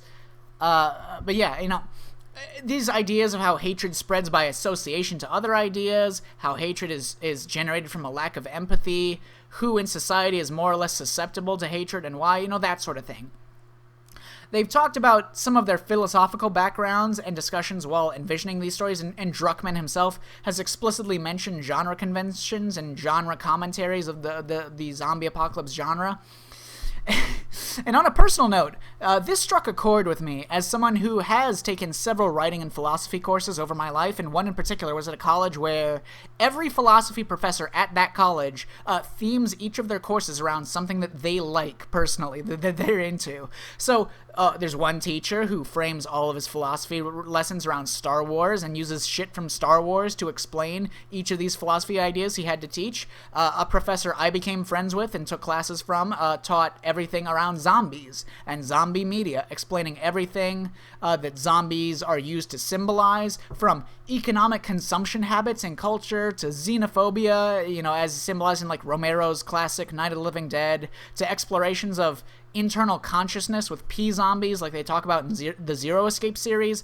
So like, I'm a fucking preeminent expert in the entire zombie genre, and I always get amused when people try to put a spin on the conventions of the genre. It is amusing. Also, quick, just want to say, I fucking hate that. Them talking about their intentions of the game, or yeah, we really wanted to make a commentary on hatred. I fucking hate that. I really don't like when devs or writers come out and just outright say what their intentions are or what their meaning, what they hope to convey through their work. The meaning should be present through the work itself, through the art itself. Why else are you making art if you can communicate the same ideas in simpler ways by just telling people what they're supposed to know or understand from it? I just feel like writers are cheating when they do that, when they tell you how you're supposed to think of their stories. And it always inevitably makes them sound more basic and mundane by spoon-feeding the audience, because you're not getting the same level of depth and nuance or understanding. I really don't like that trend. If you have a story to tell, just explain the premise. Don't tell your audience what you're hoping to express through your work. You can do that after a few years, after it's already out or anything, and people have already consumed it, but don't fucking do that before it even comes out. God. So yeah, these things I've talked about, these theories, these may be the routes this game takes, or maybe it'll be something else, or maybe it'll be boring as fuck and chug ass and slowly make me want to shove my thumbs into my eyes. And it's only ideas fuck homophobic Christians and also revenge is bad, I guess. Who knows, But keep an open mind and actually analyze and observe things. Beyond that, I'm also interested just to see the characterization, especially since this game is about 3 young characters, Ellie, Dina, and Abby, that have all been born since the outbreak started, I think, and thus have very little knowledge of the pre-outbreak world or culture or technology. With a game that's sure to have Ellie off on her own, or with equally ignorant dumbass kids like Dina, there's a lot of room to make them run across and try to interpret old human culture in a way that makes sense to them, or fucking bash their heads trying to figure out how to use some piece of technology, or really anything that wouldn't be common knowledge to them. This is actually the part I'm most worried about, because it's a huge part of making the characters in the first game fun and quirky. It's this, and the setting as well. It's interesting to examine in many cases, and it's used to make the setting seem a lot more interesting than a lot of other bland zombie apocalypse stories where, you never see remnants of anything other than old buildings and cars that have been run down and everything looks gray and shitty. I say I'm worried about it because we haven't seen, to my knowledge, much of an indication that they'll keep this sort of quirky ignorance of old human culture thing going on, or have the world be this unique blend of, like, old decrepit cities and towns, but also overgrowing with wildlife and nature, and these sort of fun, colorful remnants of old human culture. I feel like this is something a lot of creatives are starting to realize now, like that you can, mix goofy silliness and lighthearted, jovial fun with uncomfortable, disturbing seriousness, as the silliness in your writing helps to dispel the disbelief and the general, and generate endearment for the characters and the setting. And more things, I think, are having this bizarre and extremely effective mix of goofy shit and dark shit, like Danganronpa, or even the Best Picture winner Parasite for 2019, which was my favorite film that's come out in probably the last decade. And just wanted to find a way to worm that in the discussion somehow. Parasite kicks ass. Bong Joon-ho's work is so good. His films are being taught in film schools to this day, which is where I originally learned of his work several years ago.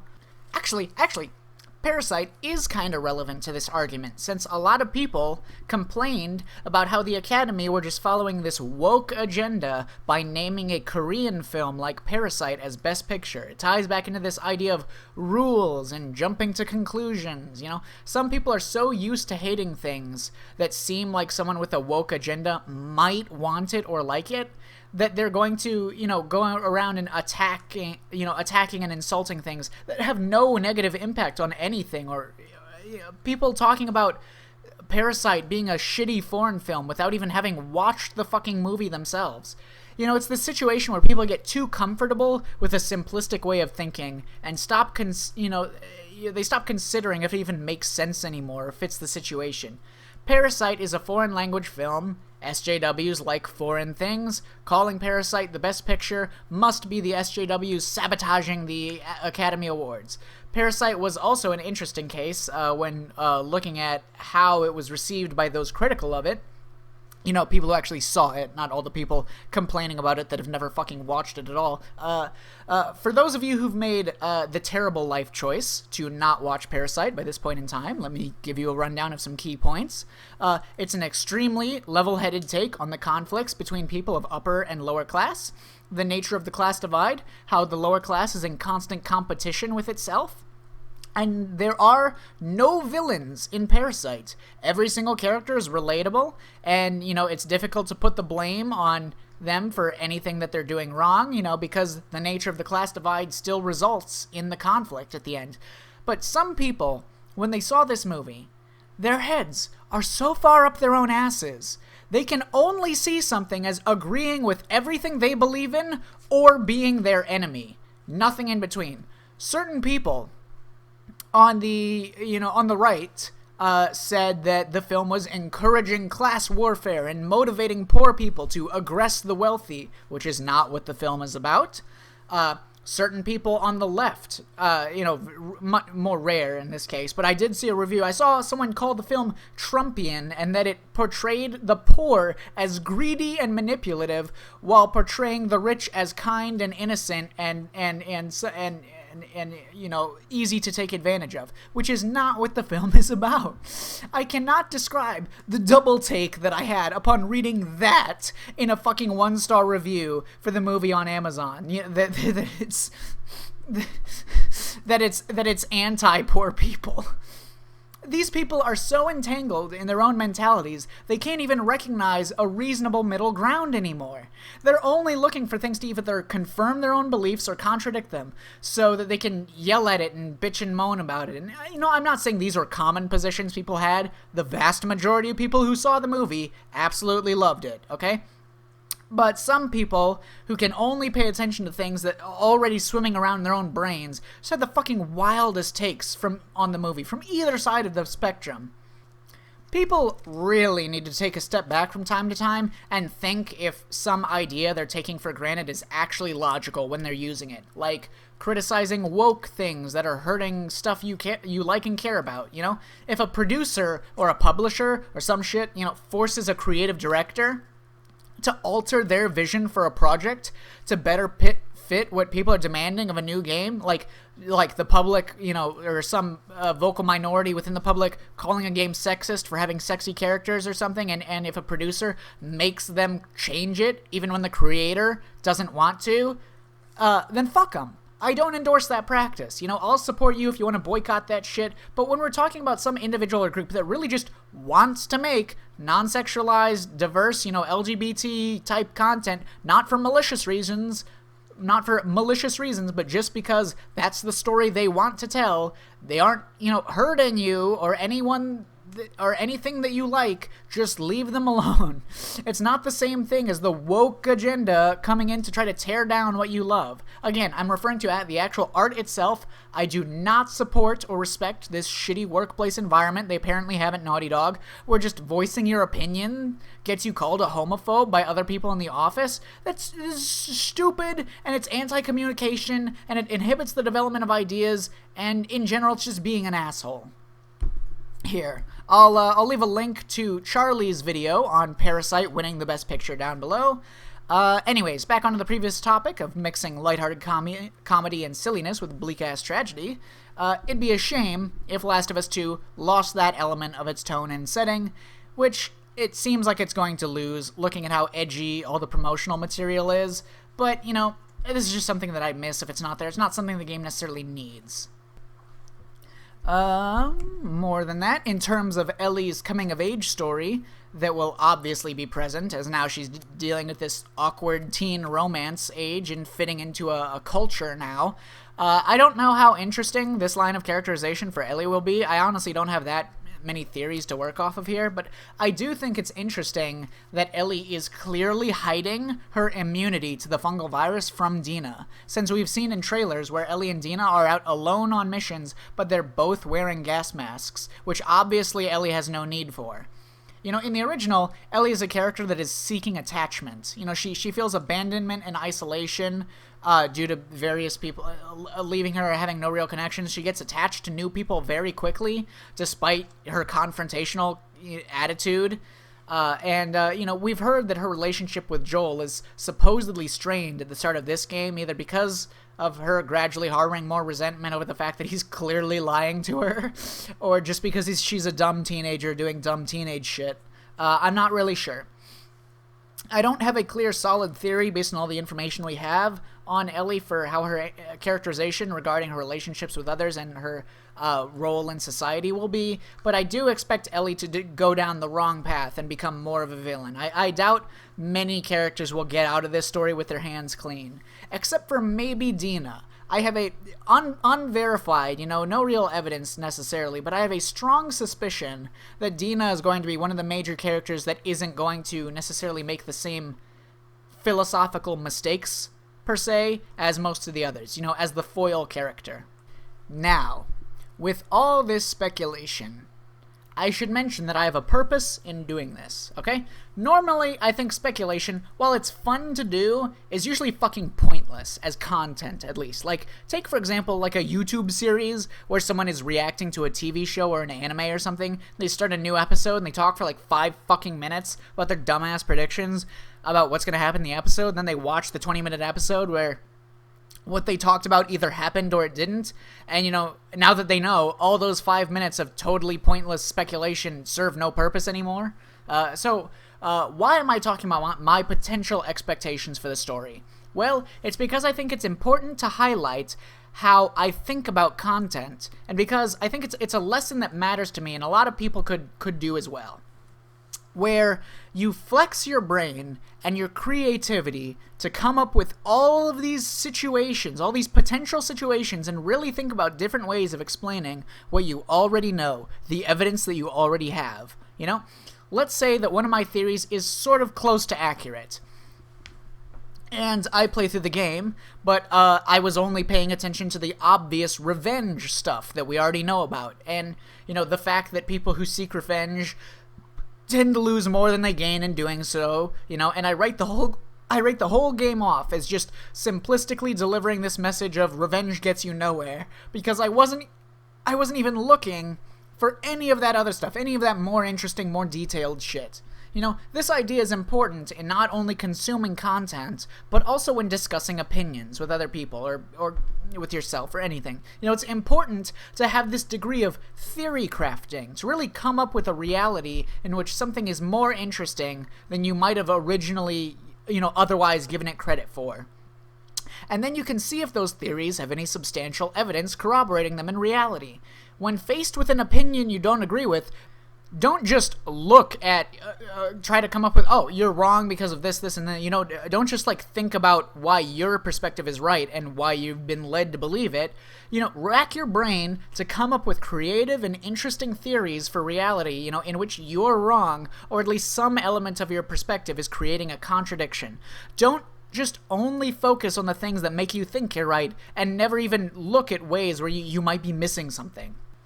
When you engage with media, come up with ways in which the media you're consuming is more interesting, or less interesting, or whatever. Just humor a perspective that you don't already hold, run with the theory crafting, work your creativity, see how much, see how such a reality would pan out, and then see if there's a significant amount of evidence in reality that is supporting this new theory. Use your creativity to see if you can spin some other person's argument in a way that makes sense or has a valid point, not the other way around where you're just mischaracterizing their arguments or ignoring their actual points because it's easier to win that way. This is the best way to make sure that you aren't being a dipshit and just holding on to opinions because you're too lazy to see how you might be wrong, or at least flawed in some way. There's no benefit in being right if you being right accomplishes nothing, for one. So who gives a shit, okay? Who gives a shit? Stop trying to be right all the time instead of doing the more valuable thing of exploring new perspectives, learning new things, and examining how you might be able to discover an even more logical position or opinion on a subject or a piece of media. No opinion is ever at the pinnacle of reason where it can't be expanded upon even further. Unless it's not an opinion, it's instead just a literal fact, okay? It's nothing to be ashamed of to consider that your opinion might not be entirely and completely accurate, and that you might change it or expand upon it upon further consideration of new angles that you haven't considered yet. Everyone is wrong about everything, most of the time. Don't worry about it.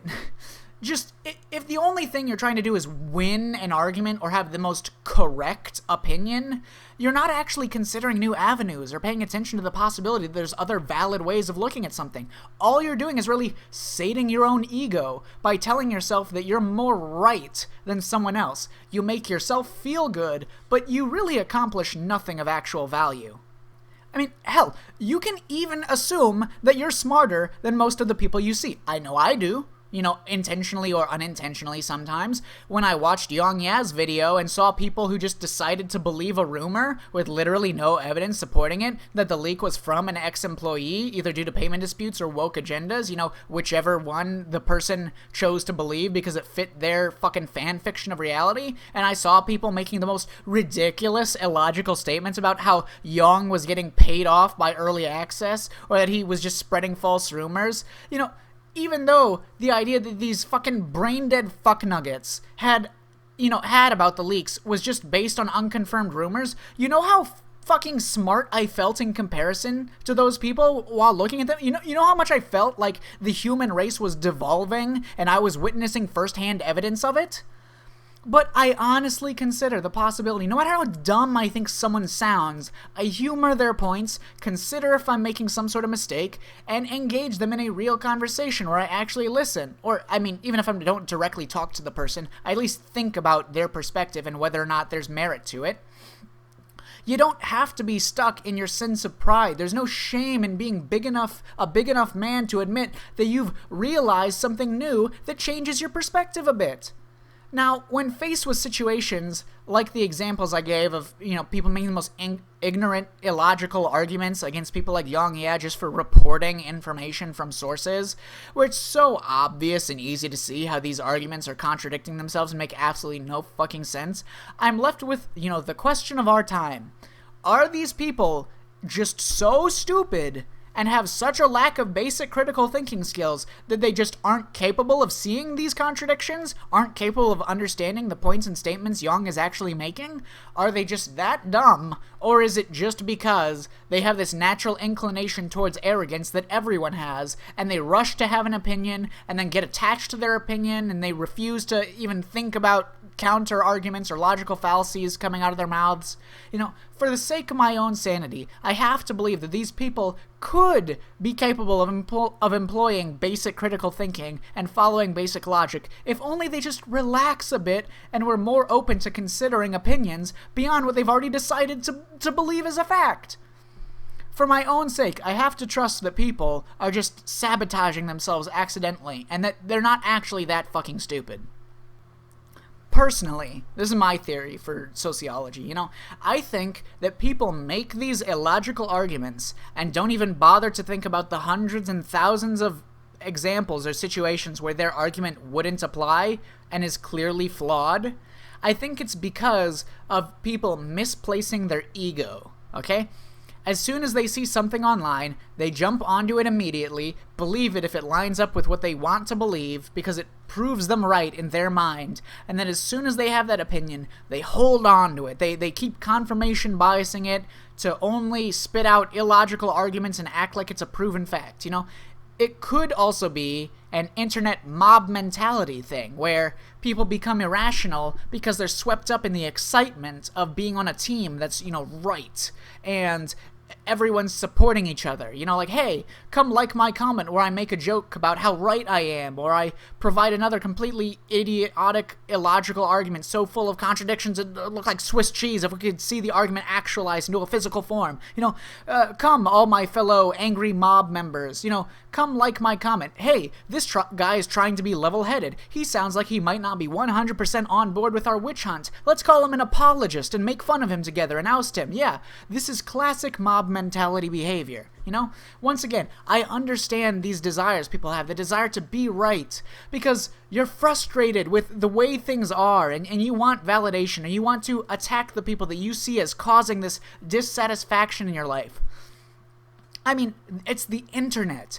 Anyone that spends a lot of time on the internet is likely living with this frustration daily. Since the internet is specially designed to show you all of the problems in the world that you can't solve and every single thing that might piss you off, so you just constantly feel this frustration and this powerlessness, and you just want to vent and feel like you're accomplishing something or fighting back. The internet and social media are structured in such a way that you get more attention if you take an extreme. The internet rewards taking an extreme in one way or another. There's lots of videos that document this and internal systems and why this is, but yeah, you get so much more attention and people get more riled up and start backing you more and more, and it really feels like you're doing the right thing because everything that you see on the internet is confirming that you're on the right track. You're getting more views, more likes, more support. When the internet plops something in front of your face that you'll disagree with, it's more likely going to be something on the opposite extreme. And you'll see how it sounds really fucking stupid, so you'll generalize and think that all people who disagree with you are really fucking stupid, and you'll fail to notice that you're going down the exact same path. I understand that, I really do, but you can take pride in other things, okay? You can get recognition and respect from the people around you in other ways. You can have pride not because you're totally right and you're just owning some dude or some company that's totally wrong. You can have pride in that that you're a level-headed person who really listens and cares about understanding the world, cares about having a more intelligent opinion than yesterday. Find communities that will respect and support you for being a logical, reasonable person, who is willing to change their mind and actively seeks new evidence, and not communities that cheer you on for being more one-sided in one way or another. And you can get that satisfaction of community support from a healthier place. Here, last video drop, an episode of the Whirling Dervish that I mostly agree with, talking about the same idea of this obsession with being right versus actually learning new things and growing as a person, and how pointless being right is when nothing's actually changing in the world, you're not accomplishing anything.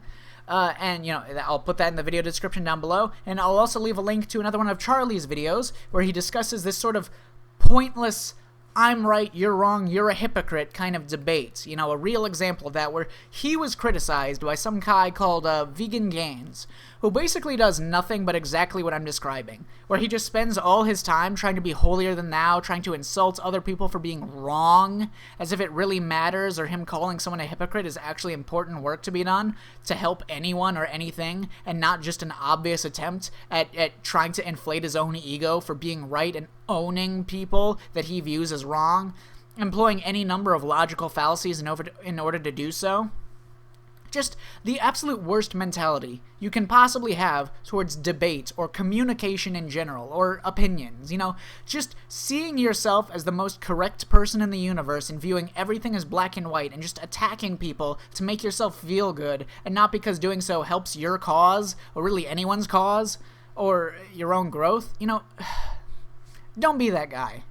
Don't be that guy who only tries to be right and to prove other people wrong. If you're not actually educating anyone or providing any benefit to the world, you're not actually... Your goal in interacting with someone you disagree with should be open and honest, respectful communication where you try to learn what you can. Because that's really the only thing you can control, is what you learn from interacting with someone else with a different perspective.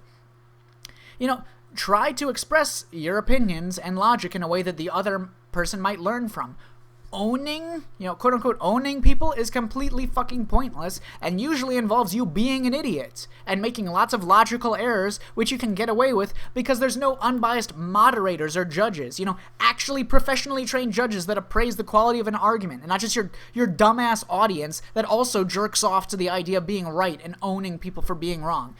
If you're framing it in this way of like this competition, this debate sort of competition, you need to actually frame it in a legitimate competition fashion and have a fucking professionally trained judge. If you're not doing that, you're just being an asshole. You're just ignoring other people. You can get away with any logical fallacies. You can fucking ignore everything, every argument they're making, or only focus on things that you can pick out and not try to think of a way where your opponent is actually right or has something valid. That's not communication, and it's definitely not debate. No, just because you know the names of the logical fallacies you fucking screech and scream ad hominem doesn't make you invulnerable to making those logical fallacies yourself or misusing the logical fallacies when you're criticizing your opponent's argument. Even just looking up the video Charlie made to grab it for this video, to put in the description, I saw some headlines of other videos other people had made, like Moist Critical destroys VeganGains, an argument, and I don't get it. Because that was never the intention Charlie had, even engaging with VeganGains in the first place. It's not about owning or destroying anyone, because that's completely illogical, it's pointless, and it only exists because insecure people want to puff out their chest and act like they're intellectually superior to everyone else just for the sake of it. What's the fucking point? Who cares? God, the modern obsession with debating, or what people mistakenly think of as debating, is so fucking dumb. And I'm not saying that I or anyone else is immune to this. Even just now, I've been insulting VeganGains. I see as an idiot or pathetic, to no real benefit except my own venting, but that's the key point. I recognize that me pointing out that VeganGains has a terrible mentality for communication and engaging other people's points of views and beliefs isn't going to convince him to improve himself or do anything. It's just me insulting someone.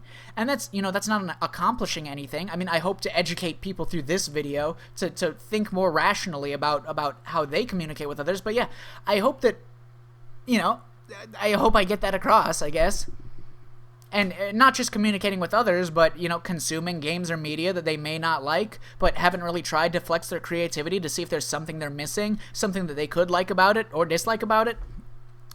I get mad just like everyone else and say things that aren't helping anyone, just vent out my frustrations. But at the end of the day, I think about my words and actions. I recognize what is and is not beneficial. I consider perspectives other than my own. I recognize when I've made mistakes, and, even if I have to come up with those perspectives myself.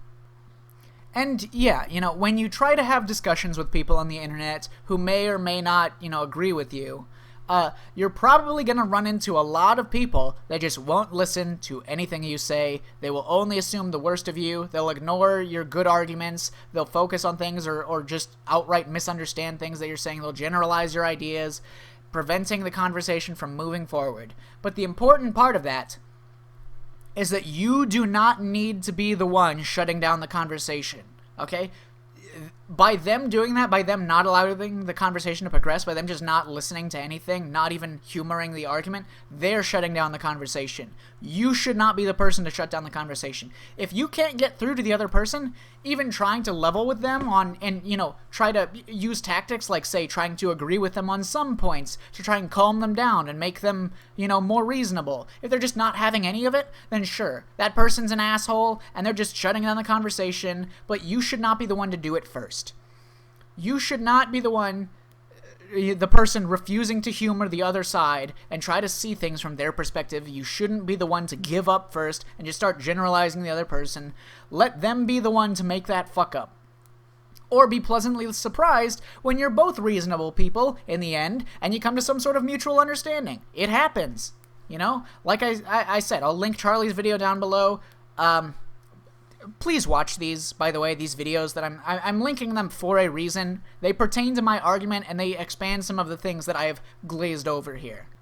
You know, most people get radicalized in one way or another into believing, you know, one side of any issue. You know, one side has rationality and believing that anyone with a different opinion is an idiot or an asshole because of the natural mistakes people make when they start thinking one way.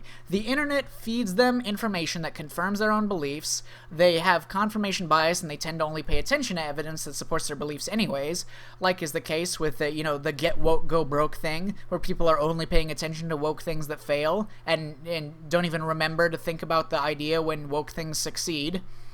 And those are all just, you know, well understood mistakes that the human mind will make. You know, well understood psychology. Totally normal people make mistakes like this all the time without real ill intention.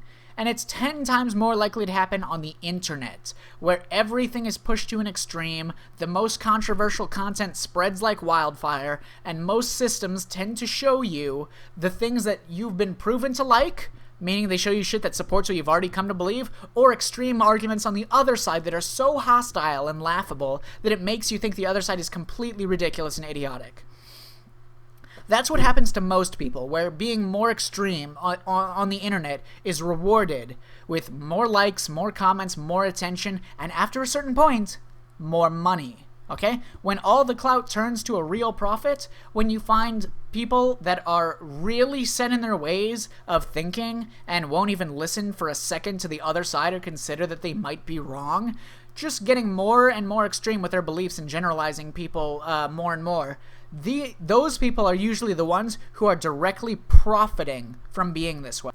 Like a YouTuber with extremely biased beliefs, you know, shitting on the other side, creating this environment where everyone who agrees can all be part of this club, they can all pat each other on the back for being right, to have an enemy to attack together, and feel like a community of champions. That's going to be, you know, that's going to be very financially profitable for that YouTuber fostering that community with their extreme beliefs and attitude.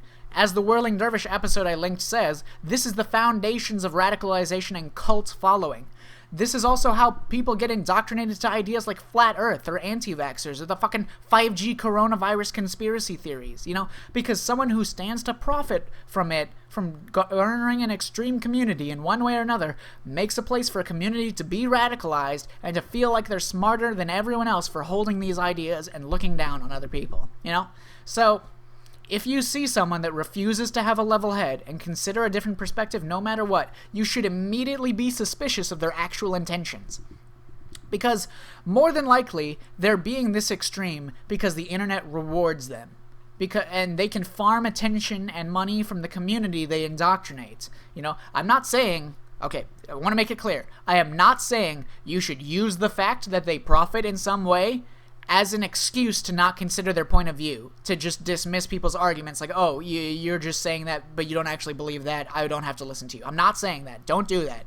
But just know that when you watch someone that wants to convince you that they're right and the other side is unbelievably ridiculous and anyone who has a different opinion is an idiot, know that they're probably just trying to manipulate you into coming back and giving them your viewership.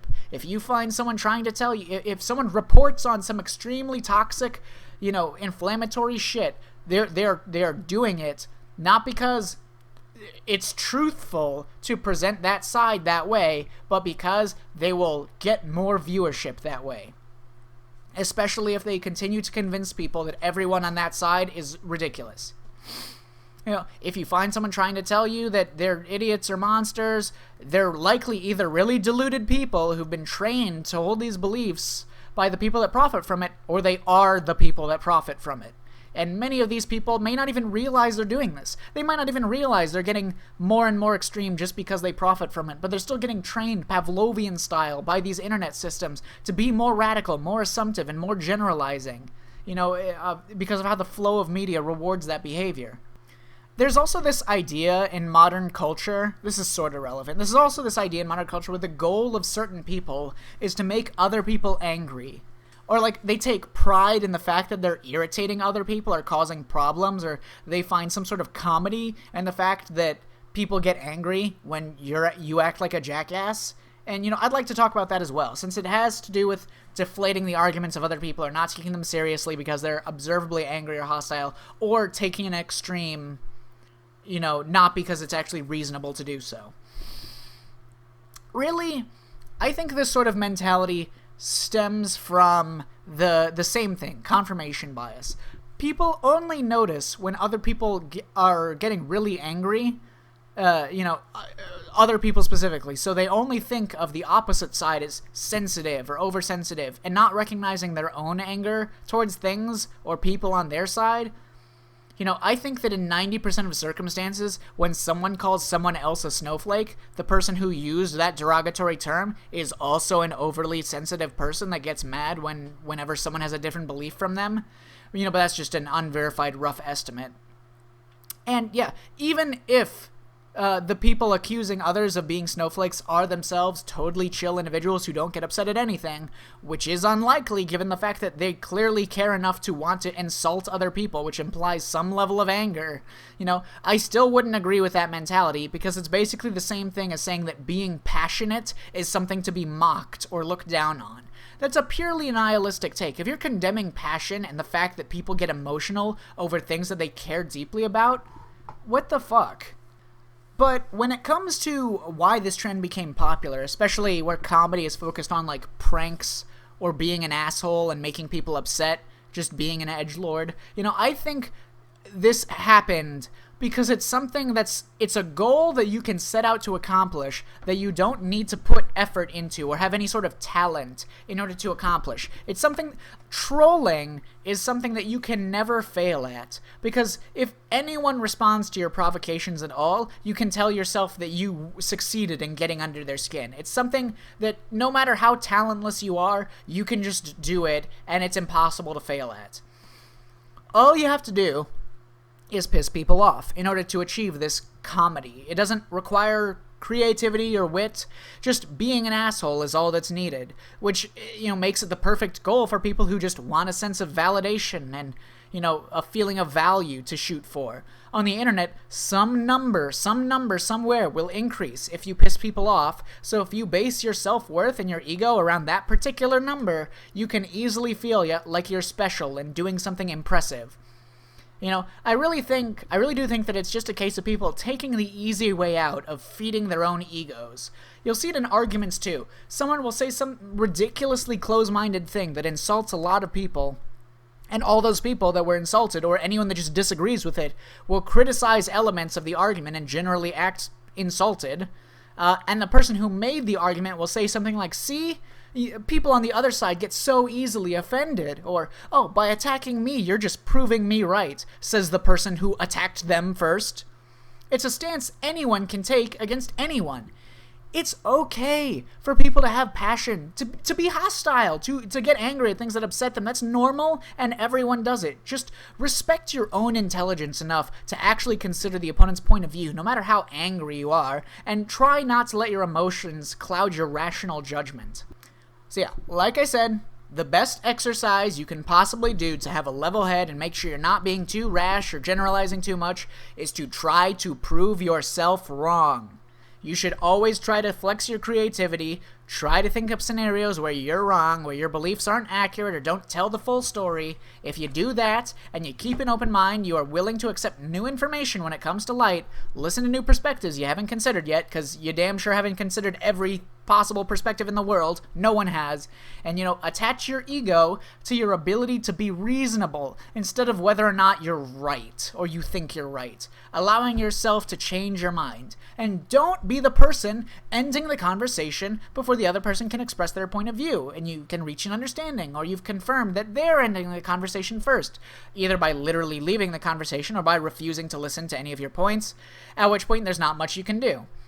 I don't care if you're an asshole or if they're an asshole, if they're being an asshole, you're both being assholes, but keep legitimately engaging in the discussion and considering other ways of thinking. Don't use their aggression or the potential hypocrisy as an excuse to not take the opportunity to grow. I mean, pointing out hypocrisy is in and of itself a logical fallacy, because just because someone is being a hypocrite or doesn't necessarily believe the things they're saying doesn't disregard the logic of the argument they're making. That is a well-documented logical fallacy. But anyways, yeah, if you just don't care that much and you don't want to go through the hassle, you can end the conversation. Just like I'm not telling you have to interact with everyone who challenges you, but don't walk away thinking like you won something just because you just stepped down.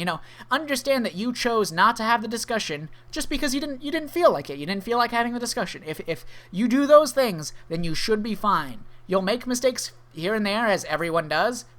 Emotions cloud judgment all the fucking time. But a few mistakes here and there, they're meaningless. Don't beat yourself up over it. The important part is that you continue to grow overall. So yeah, that about covers it. This is an important topic to me because I value communication above everything else in the world.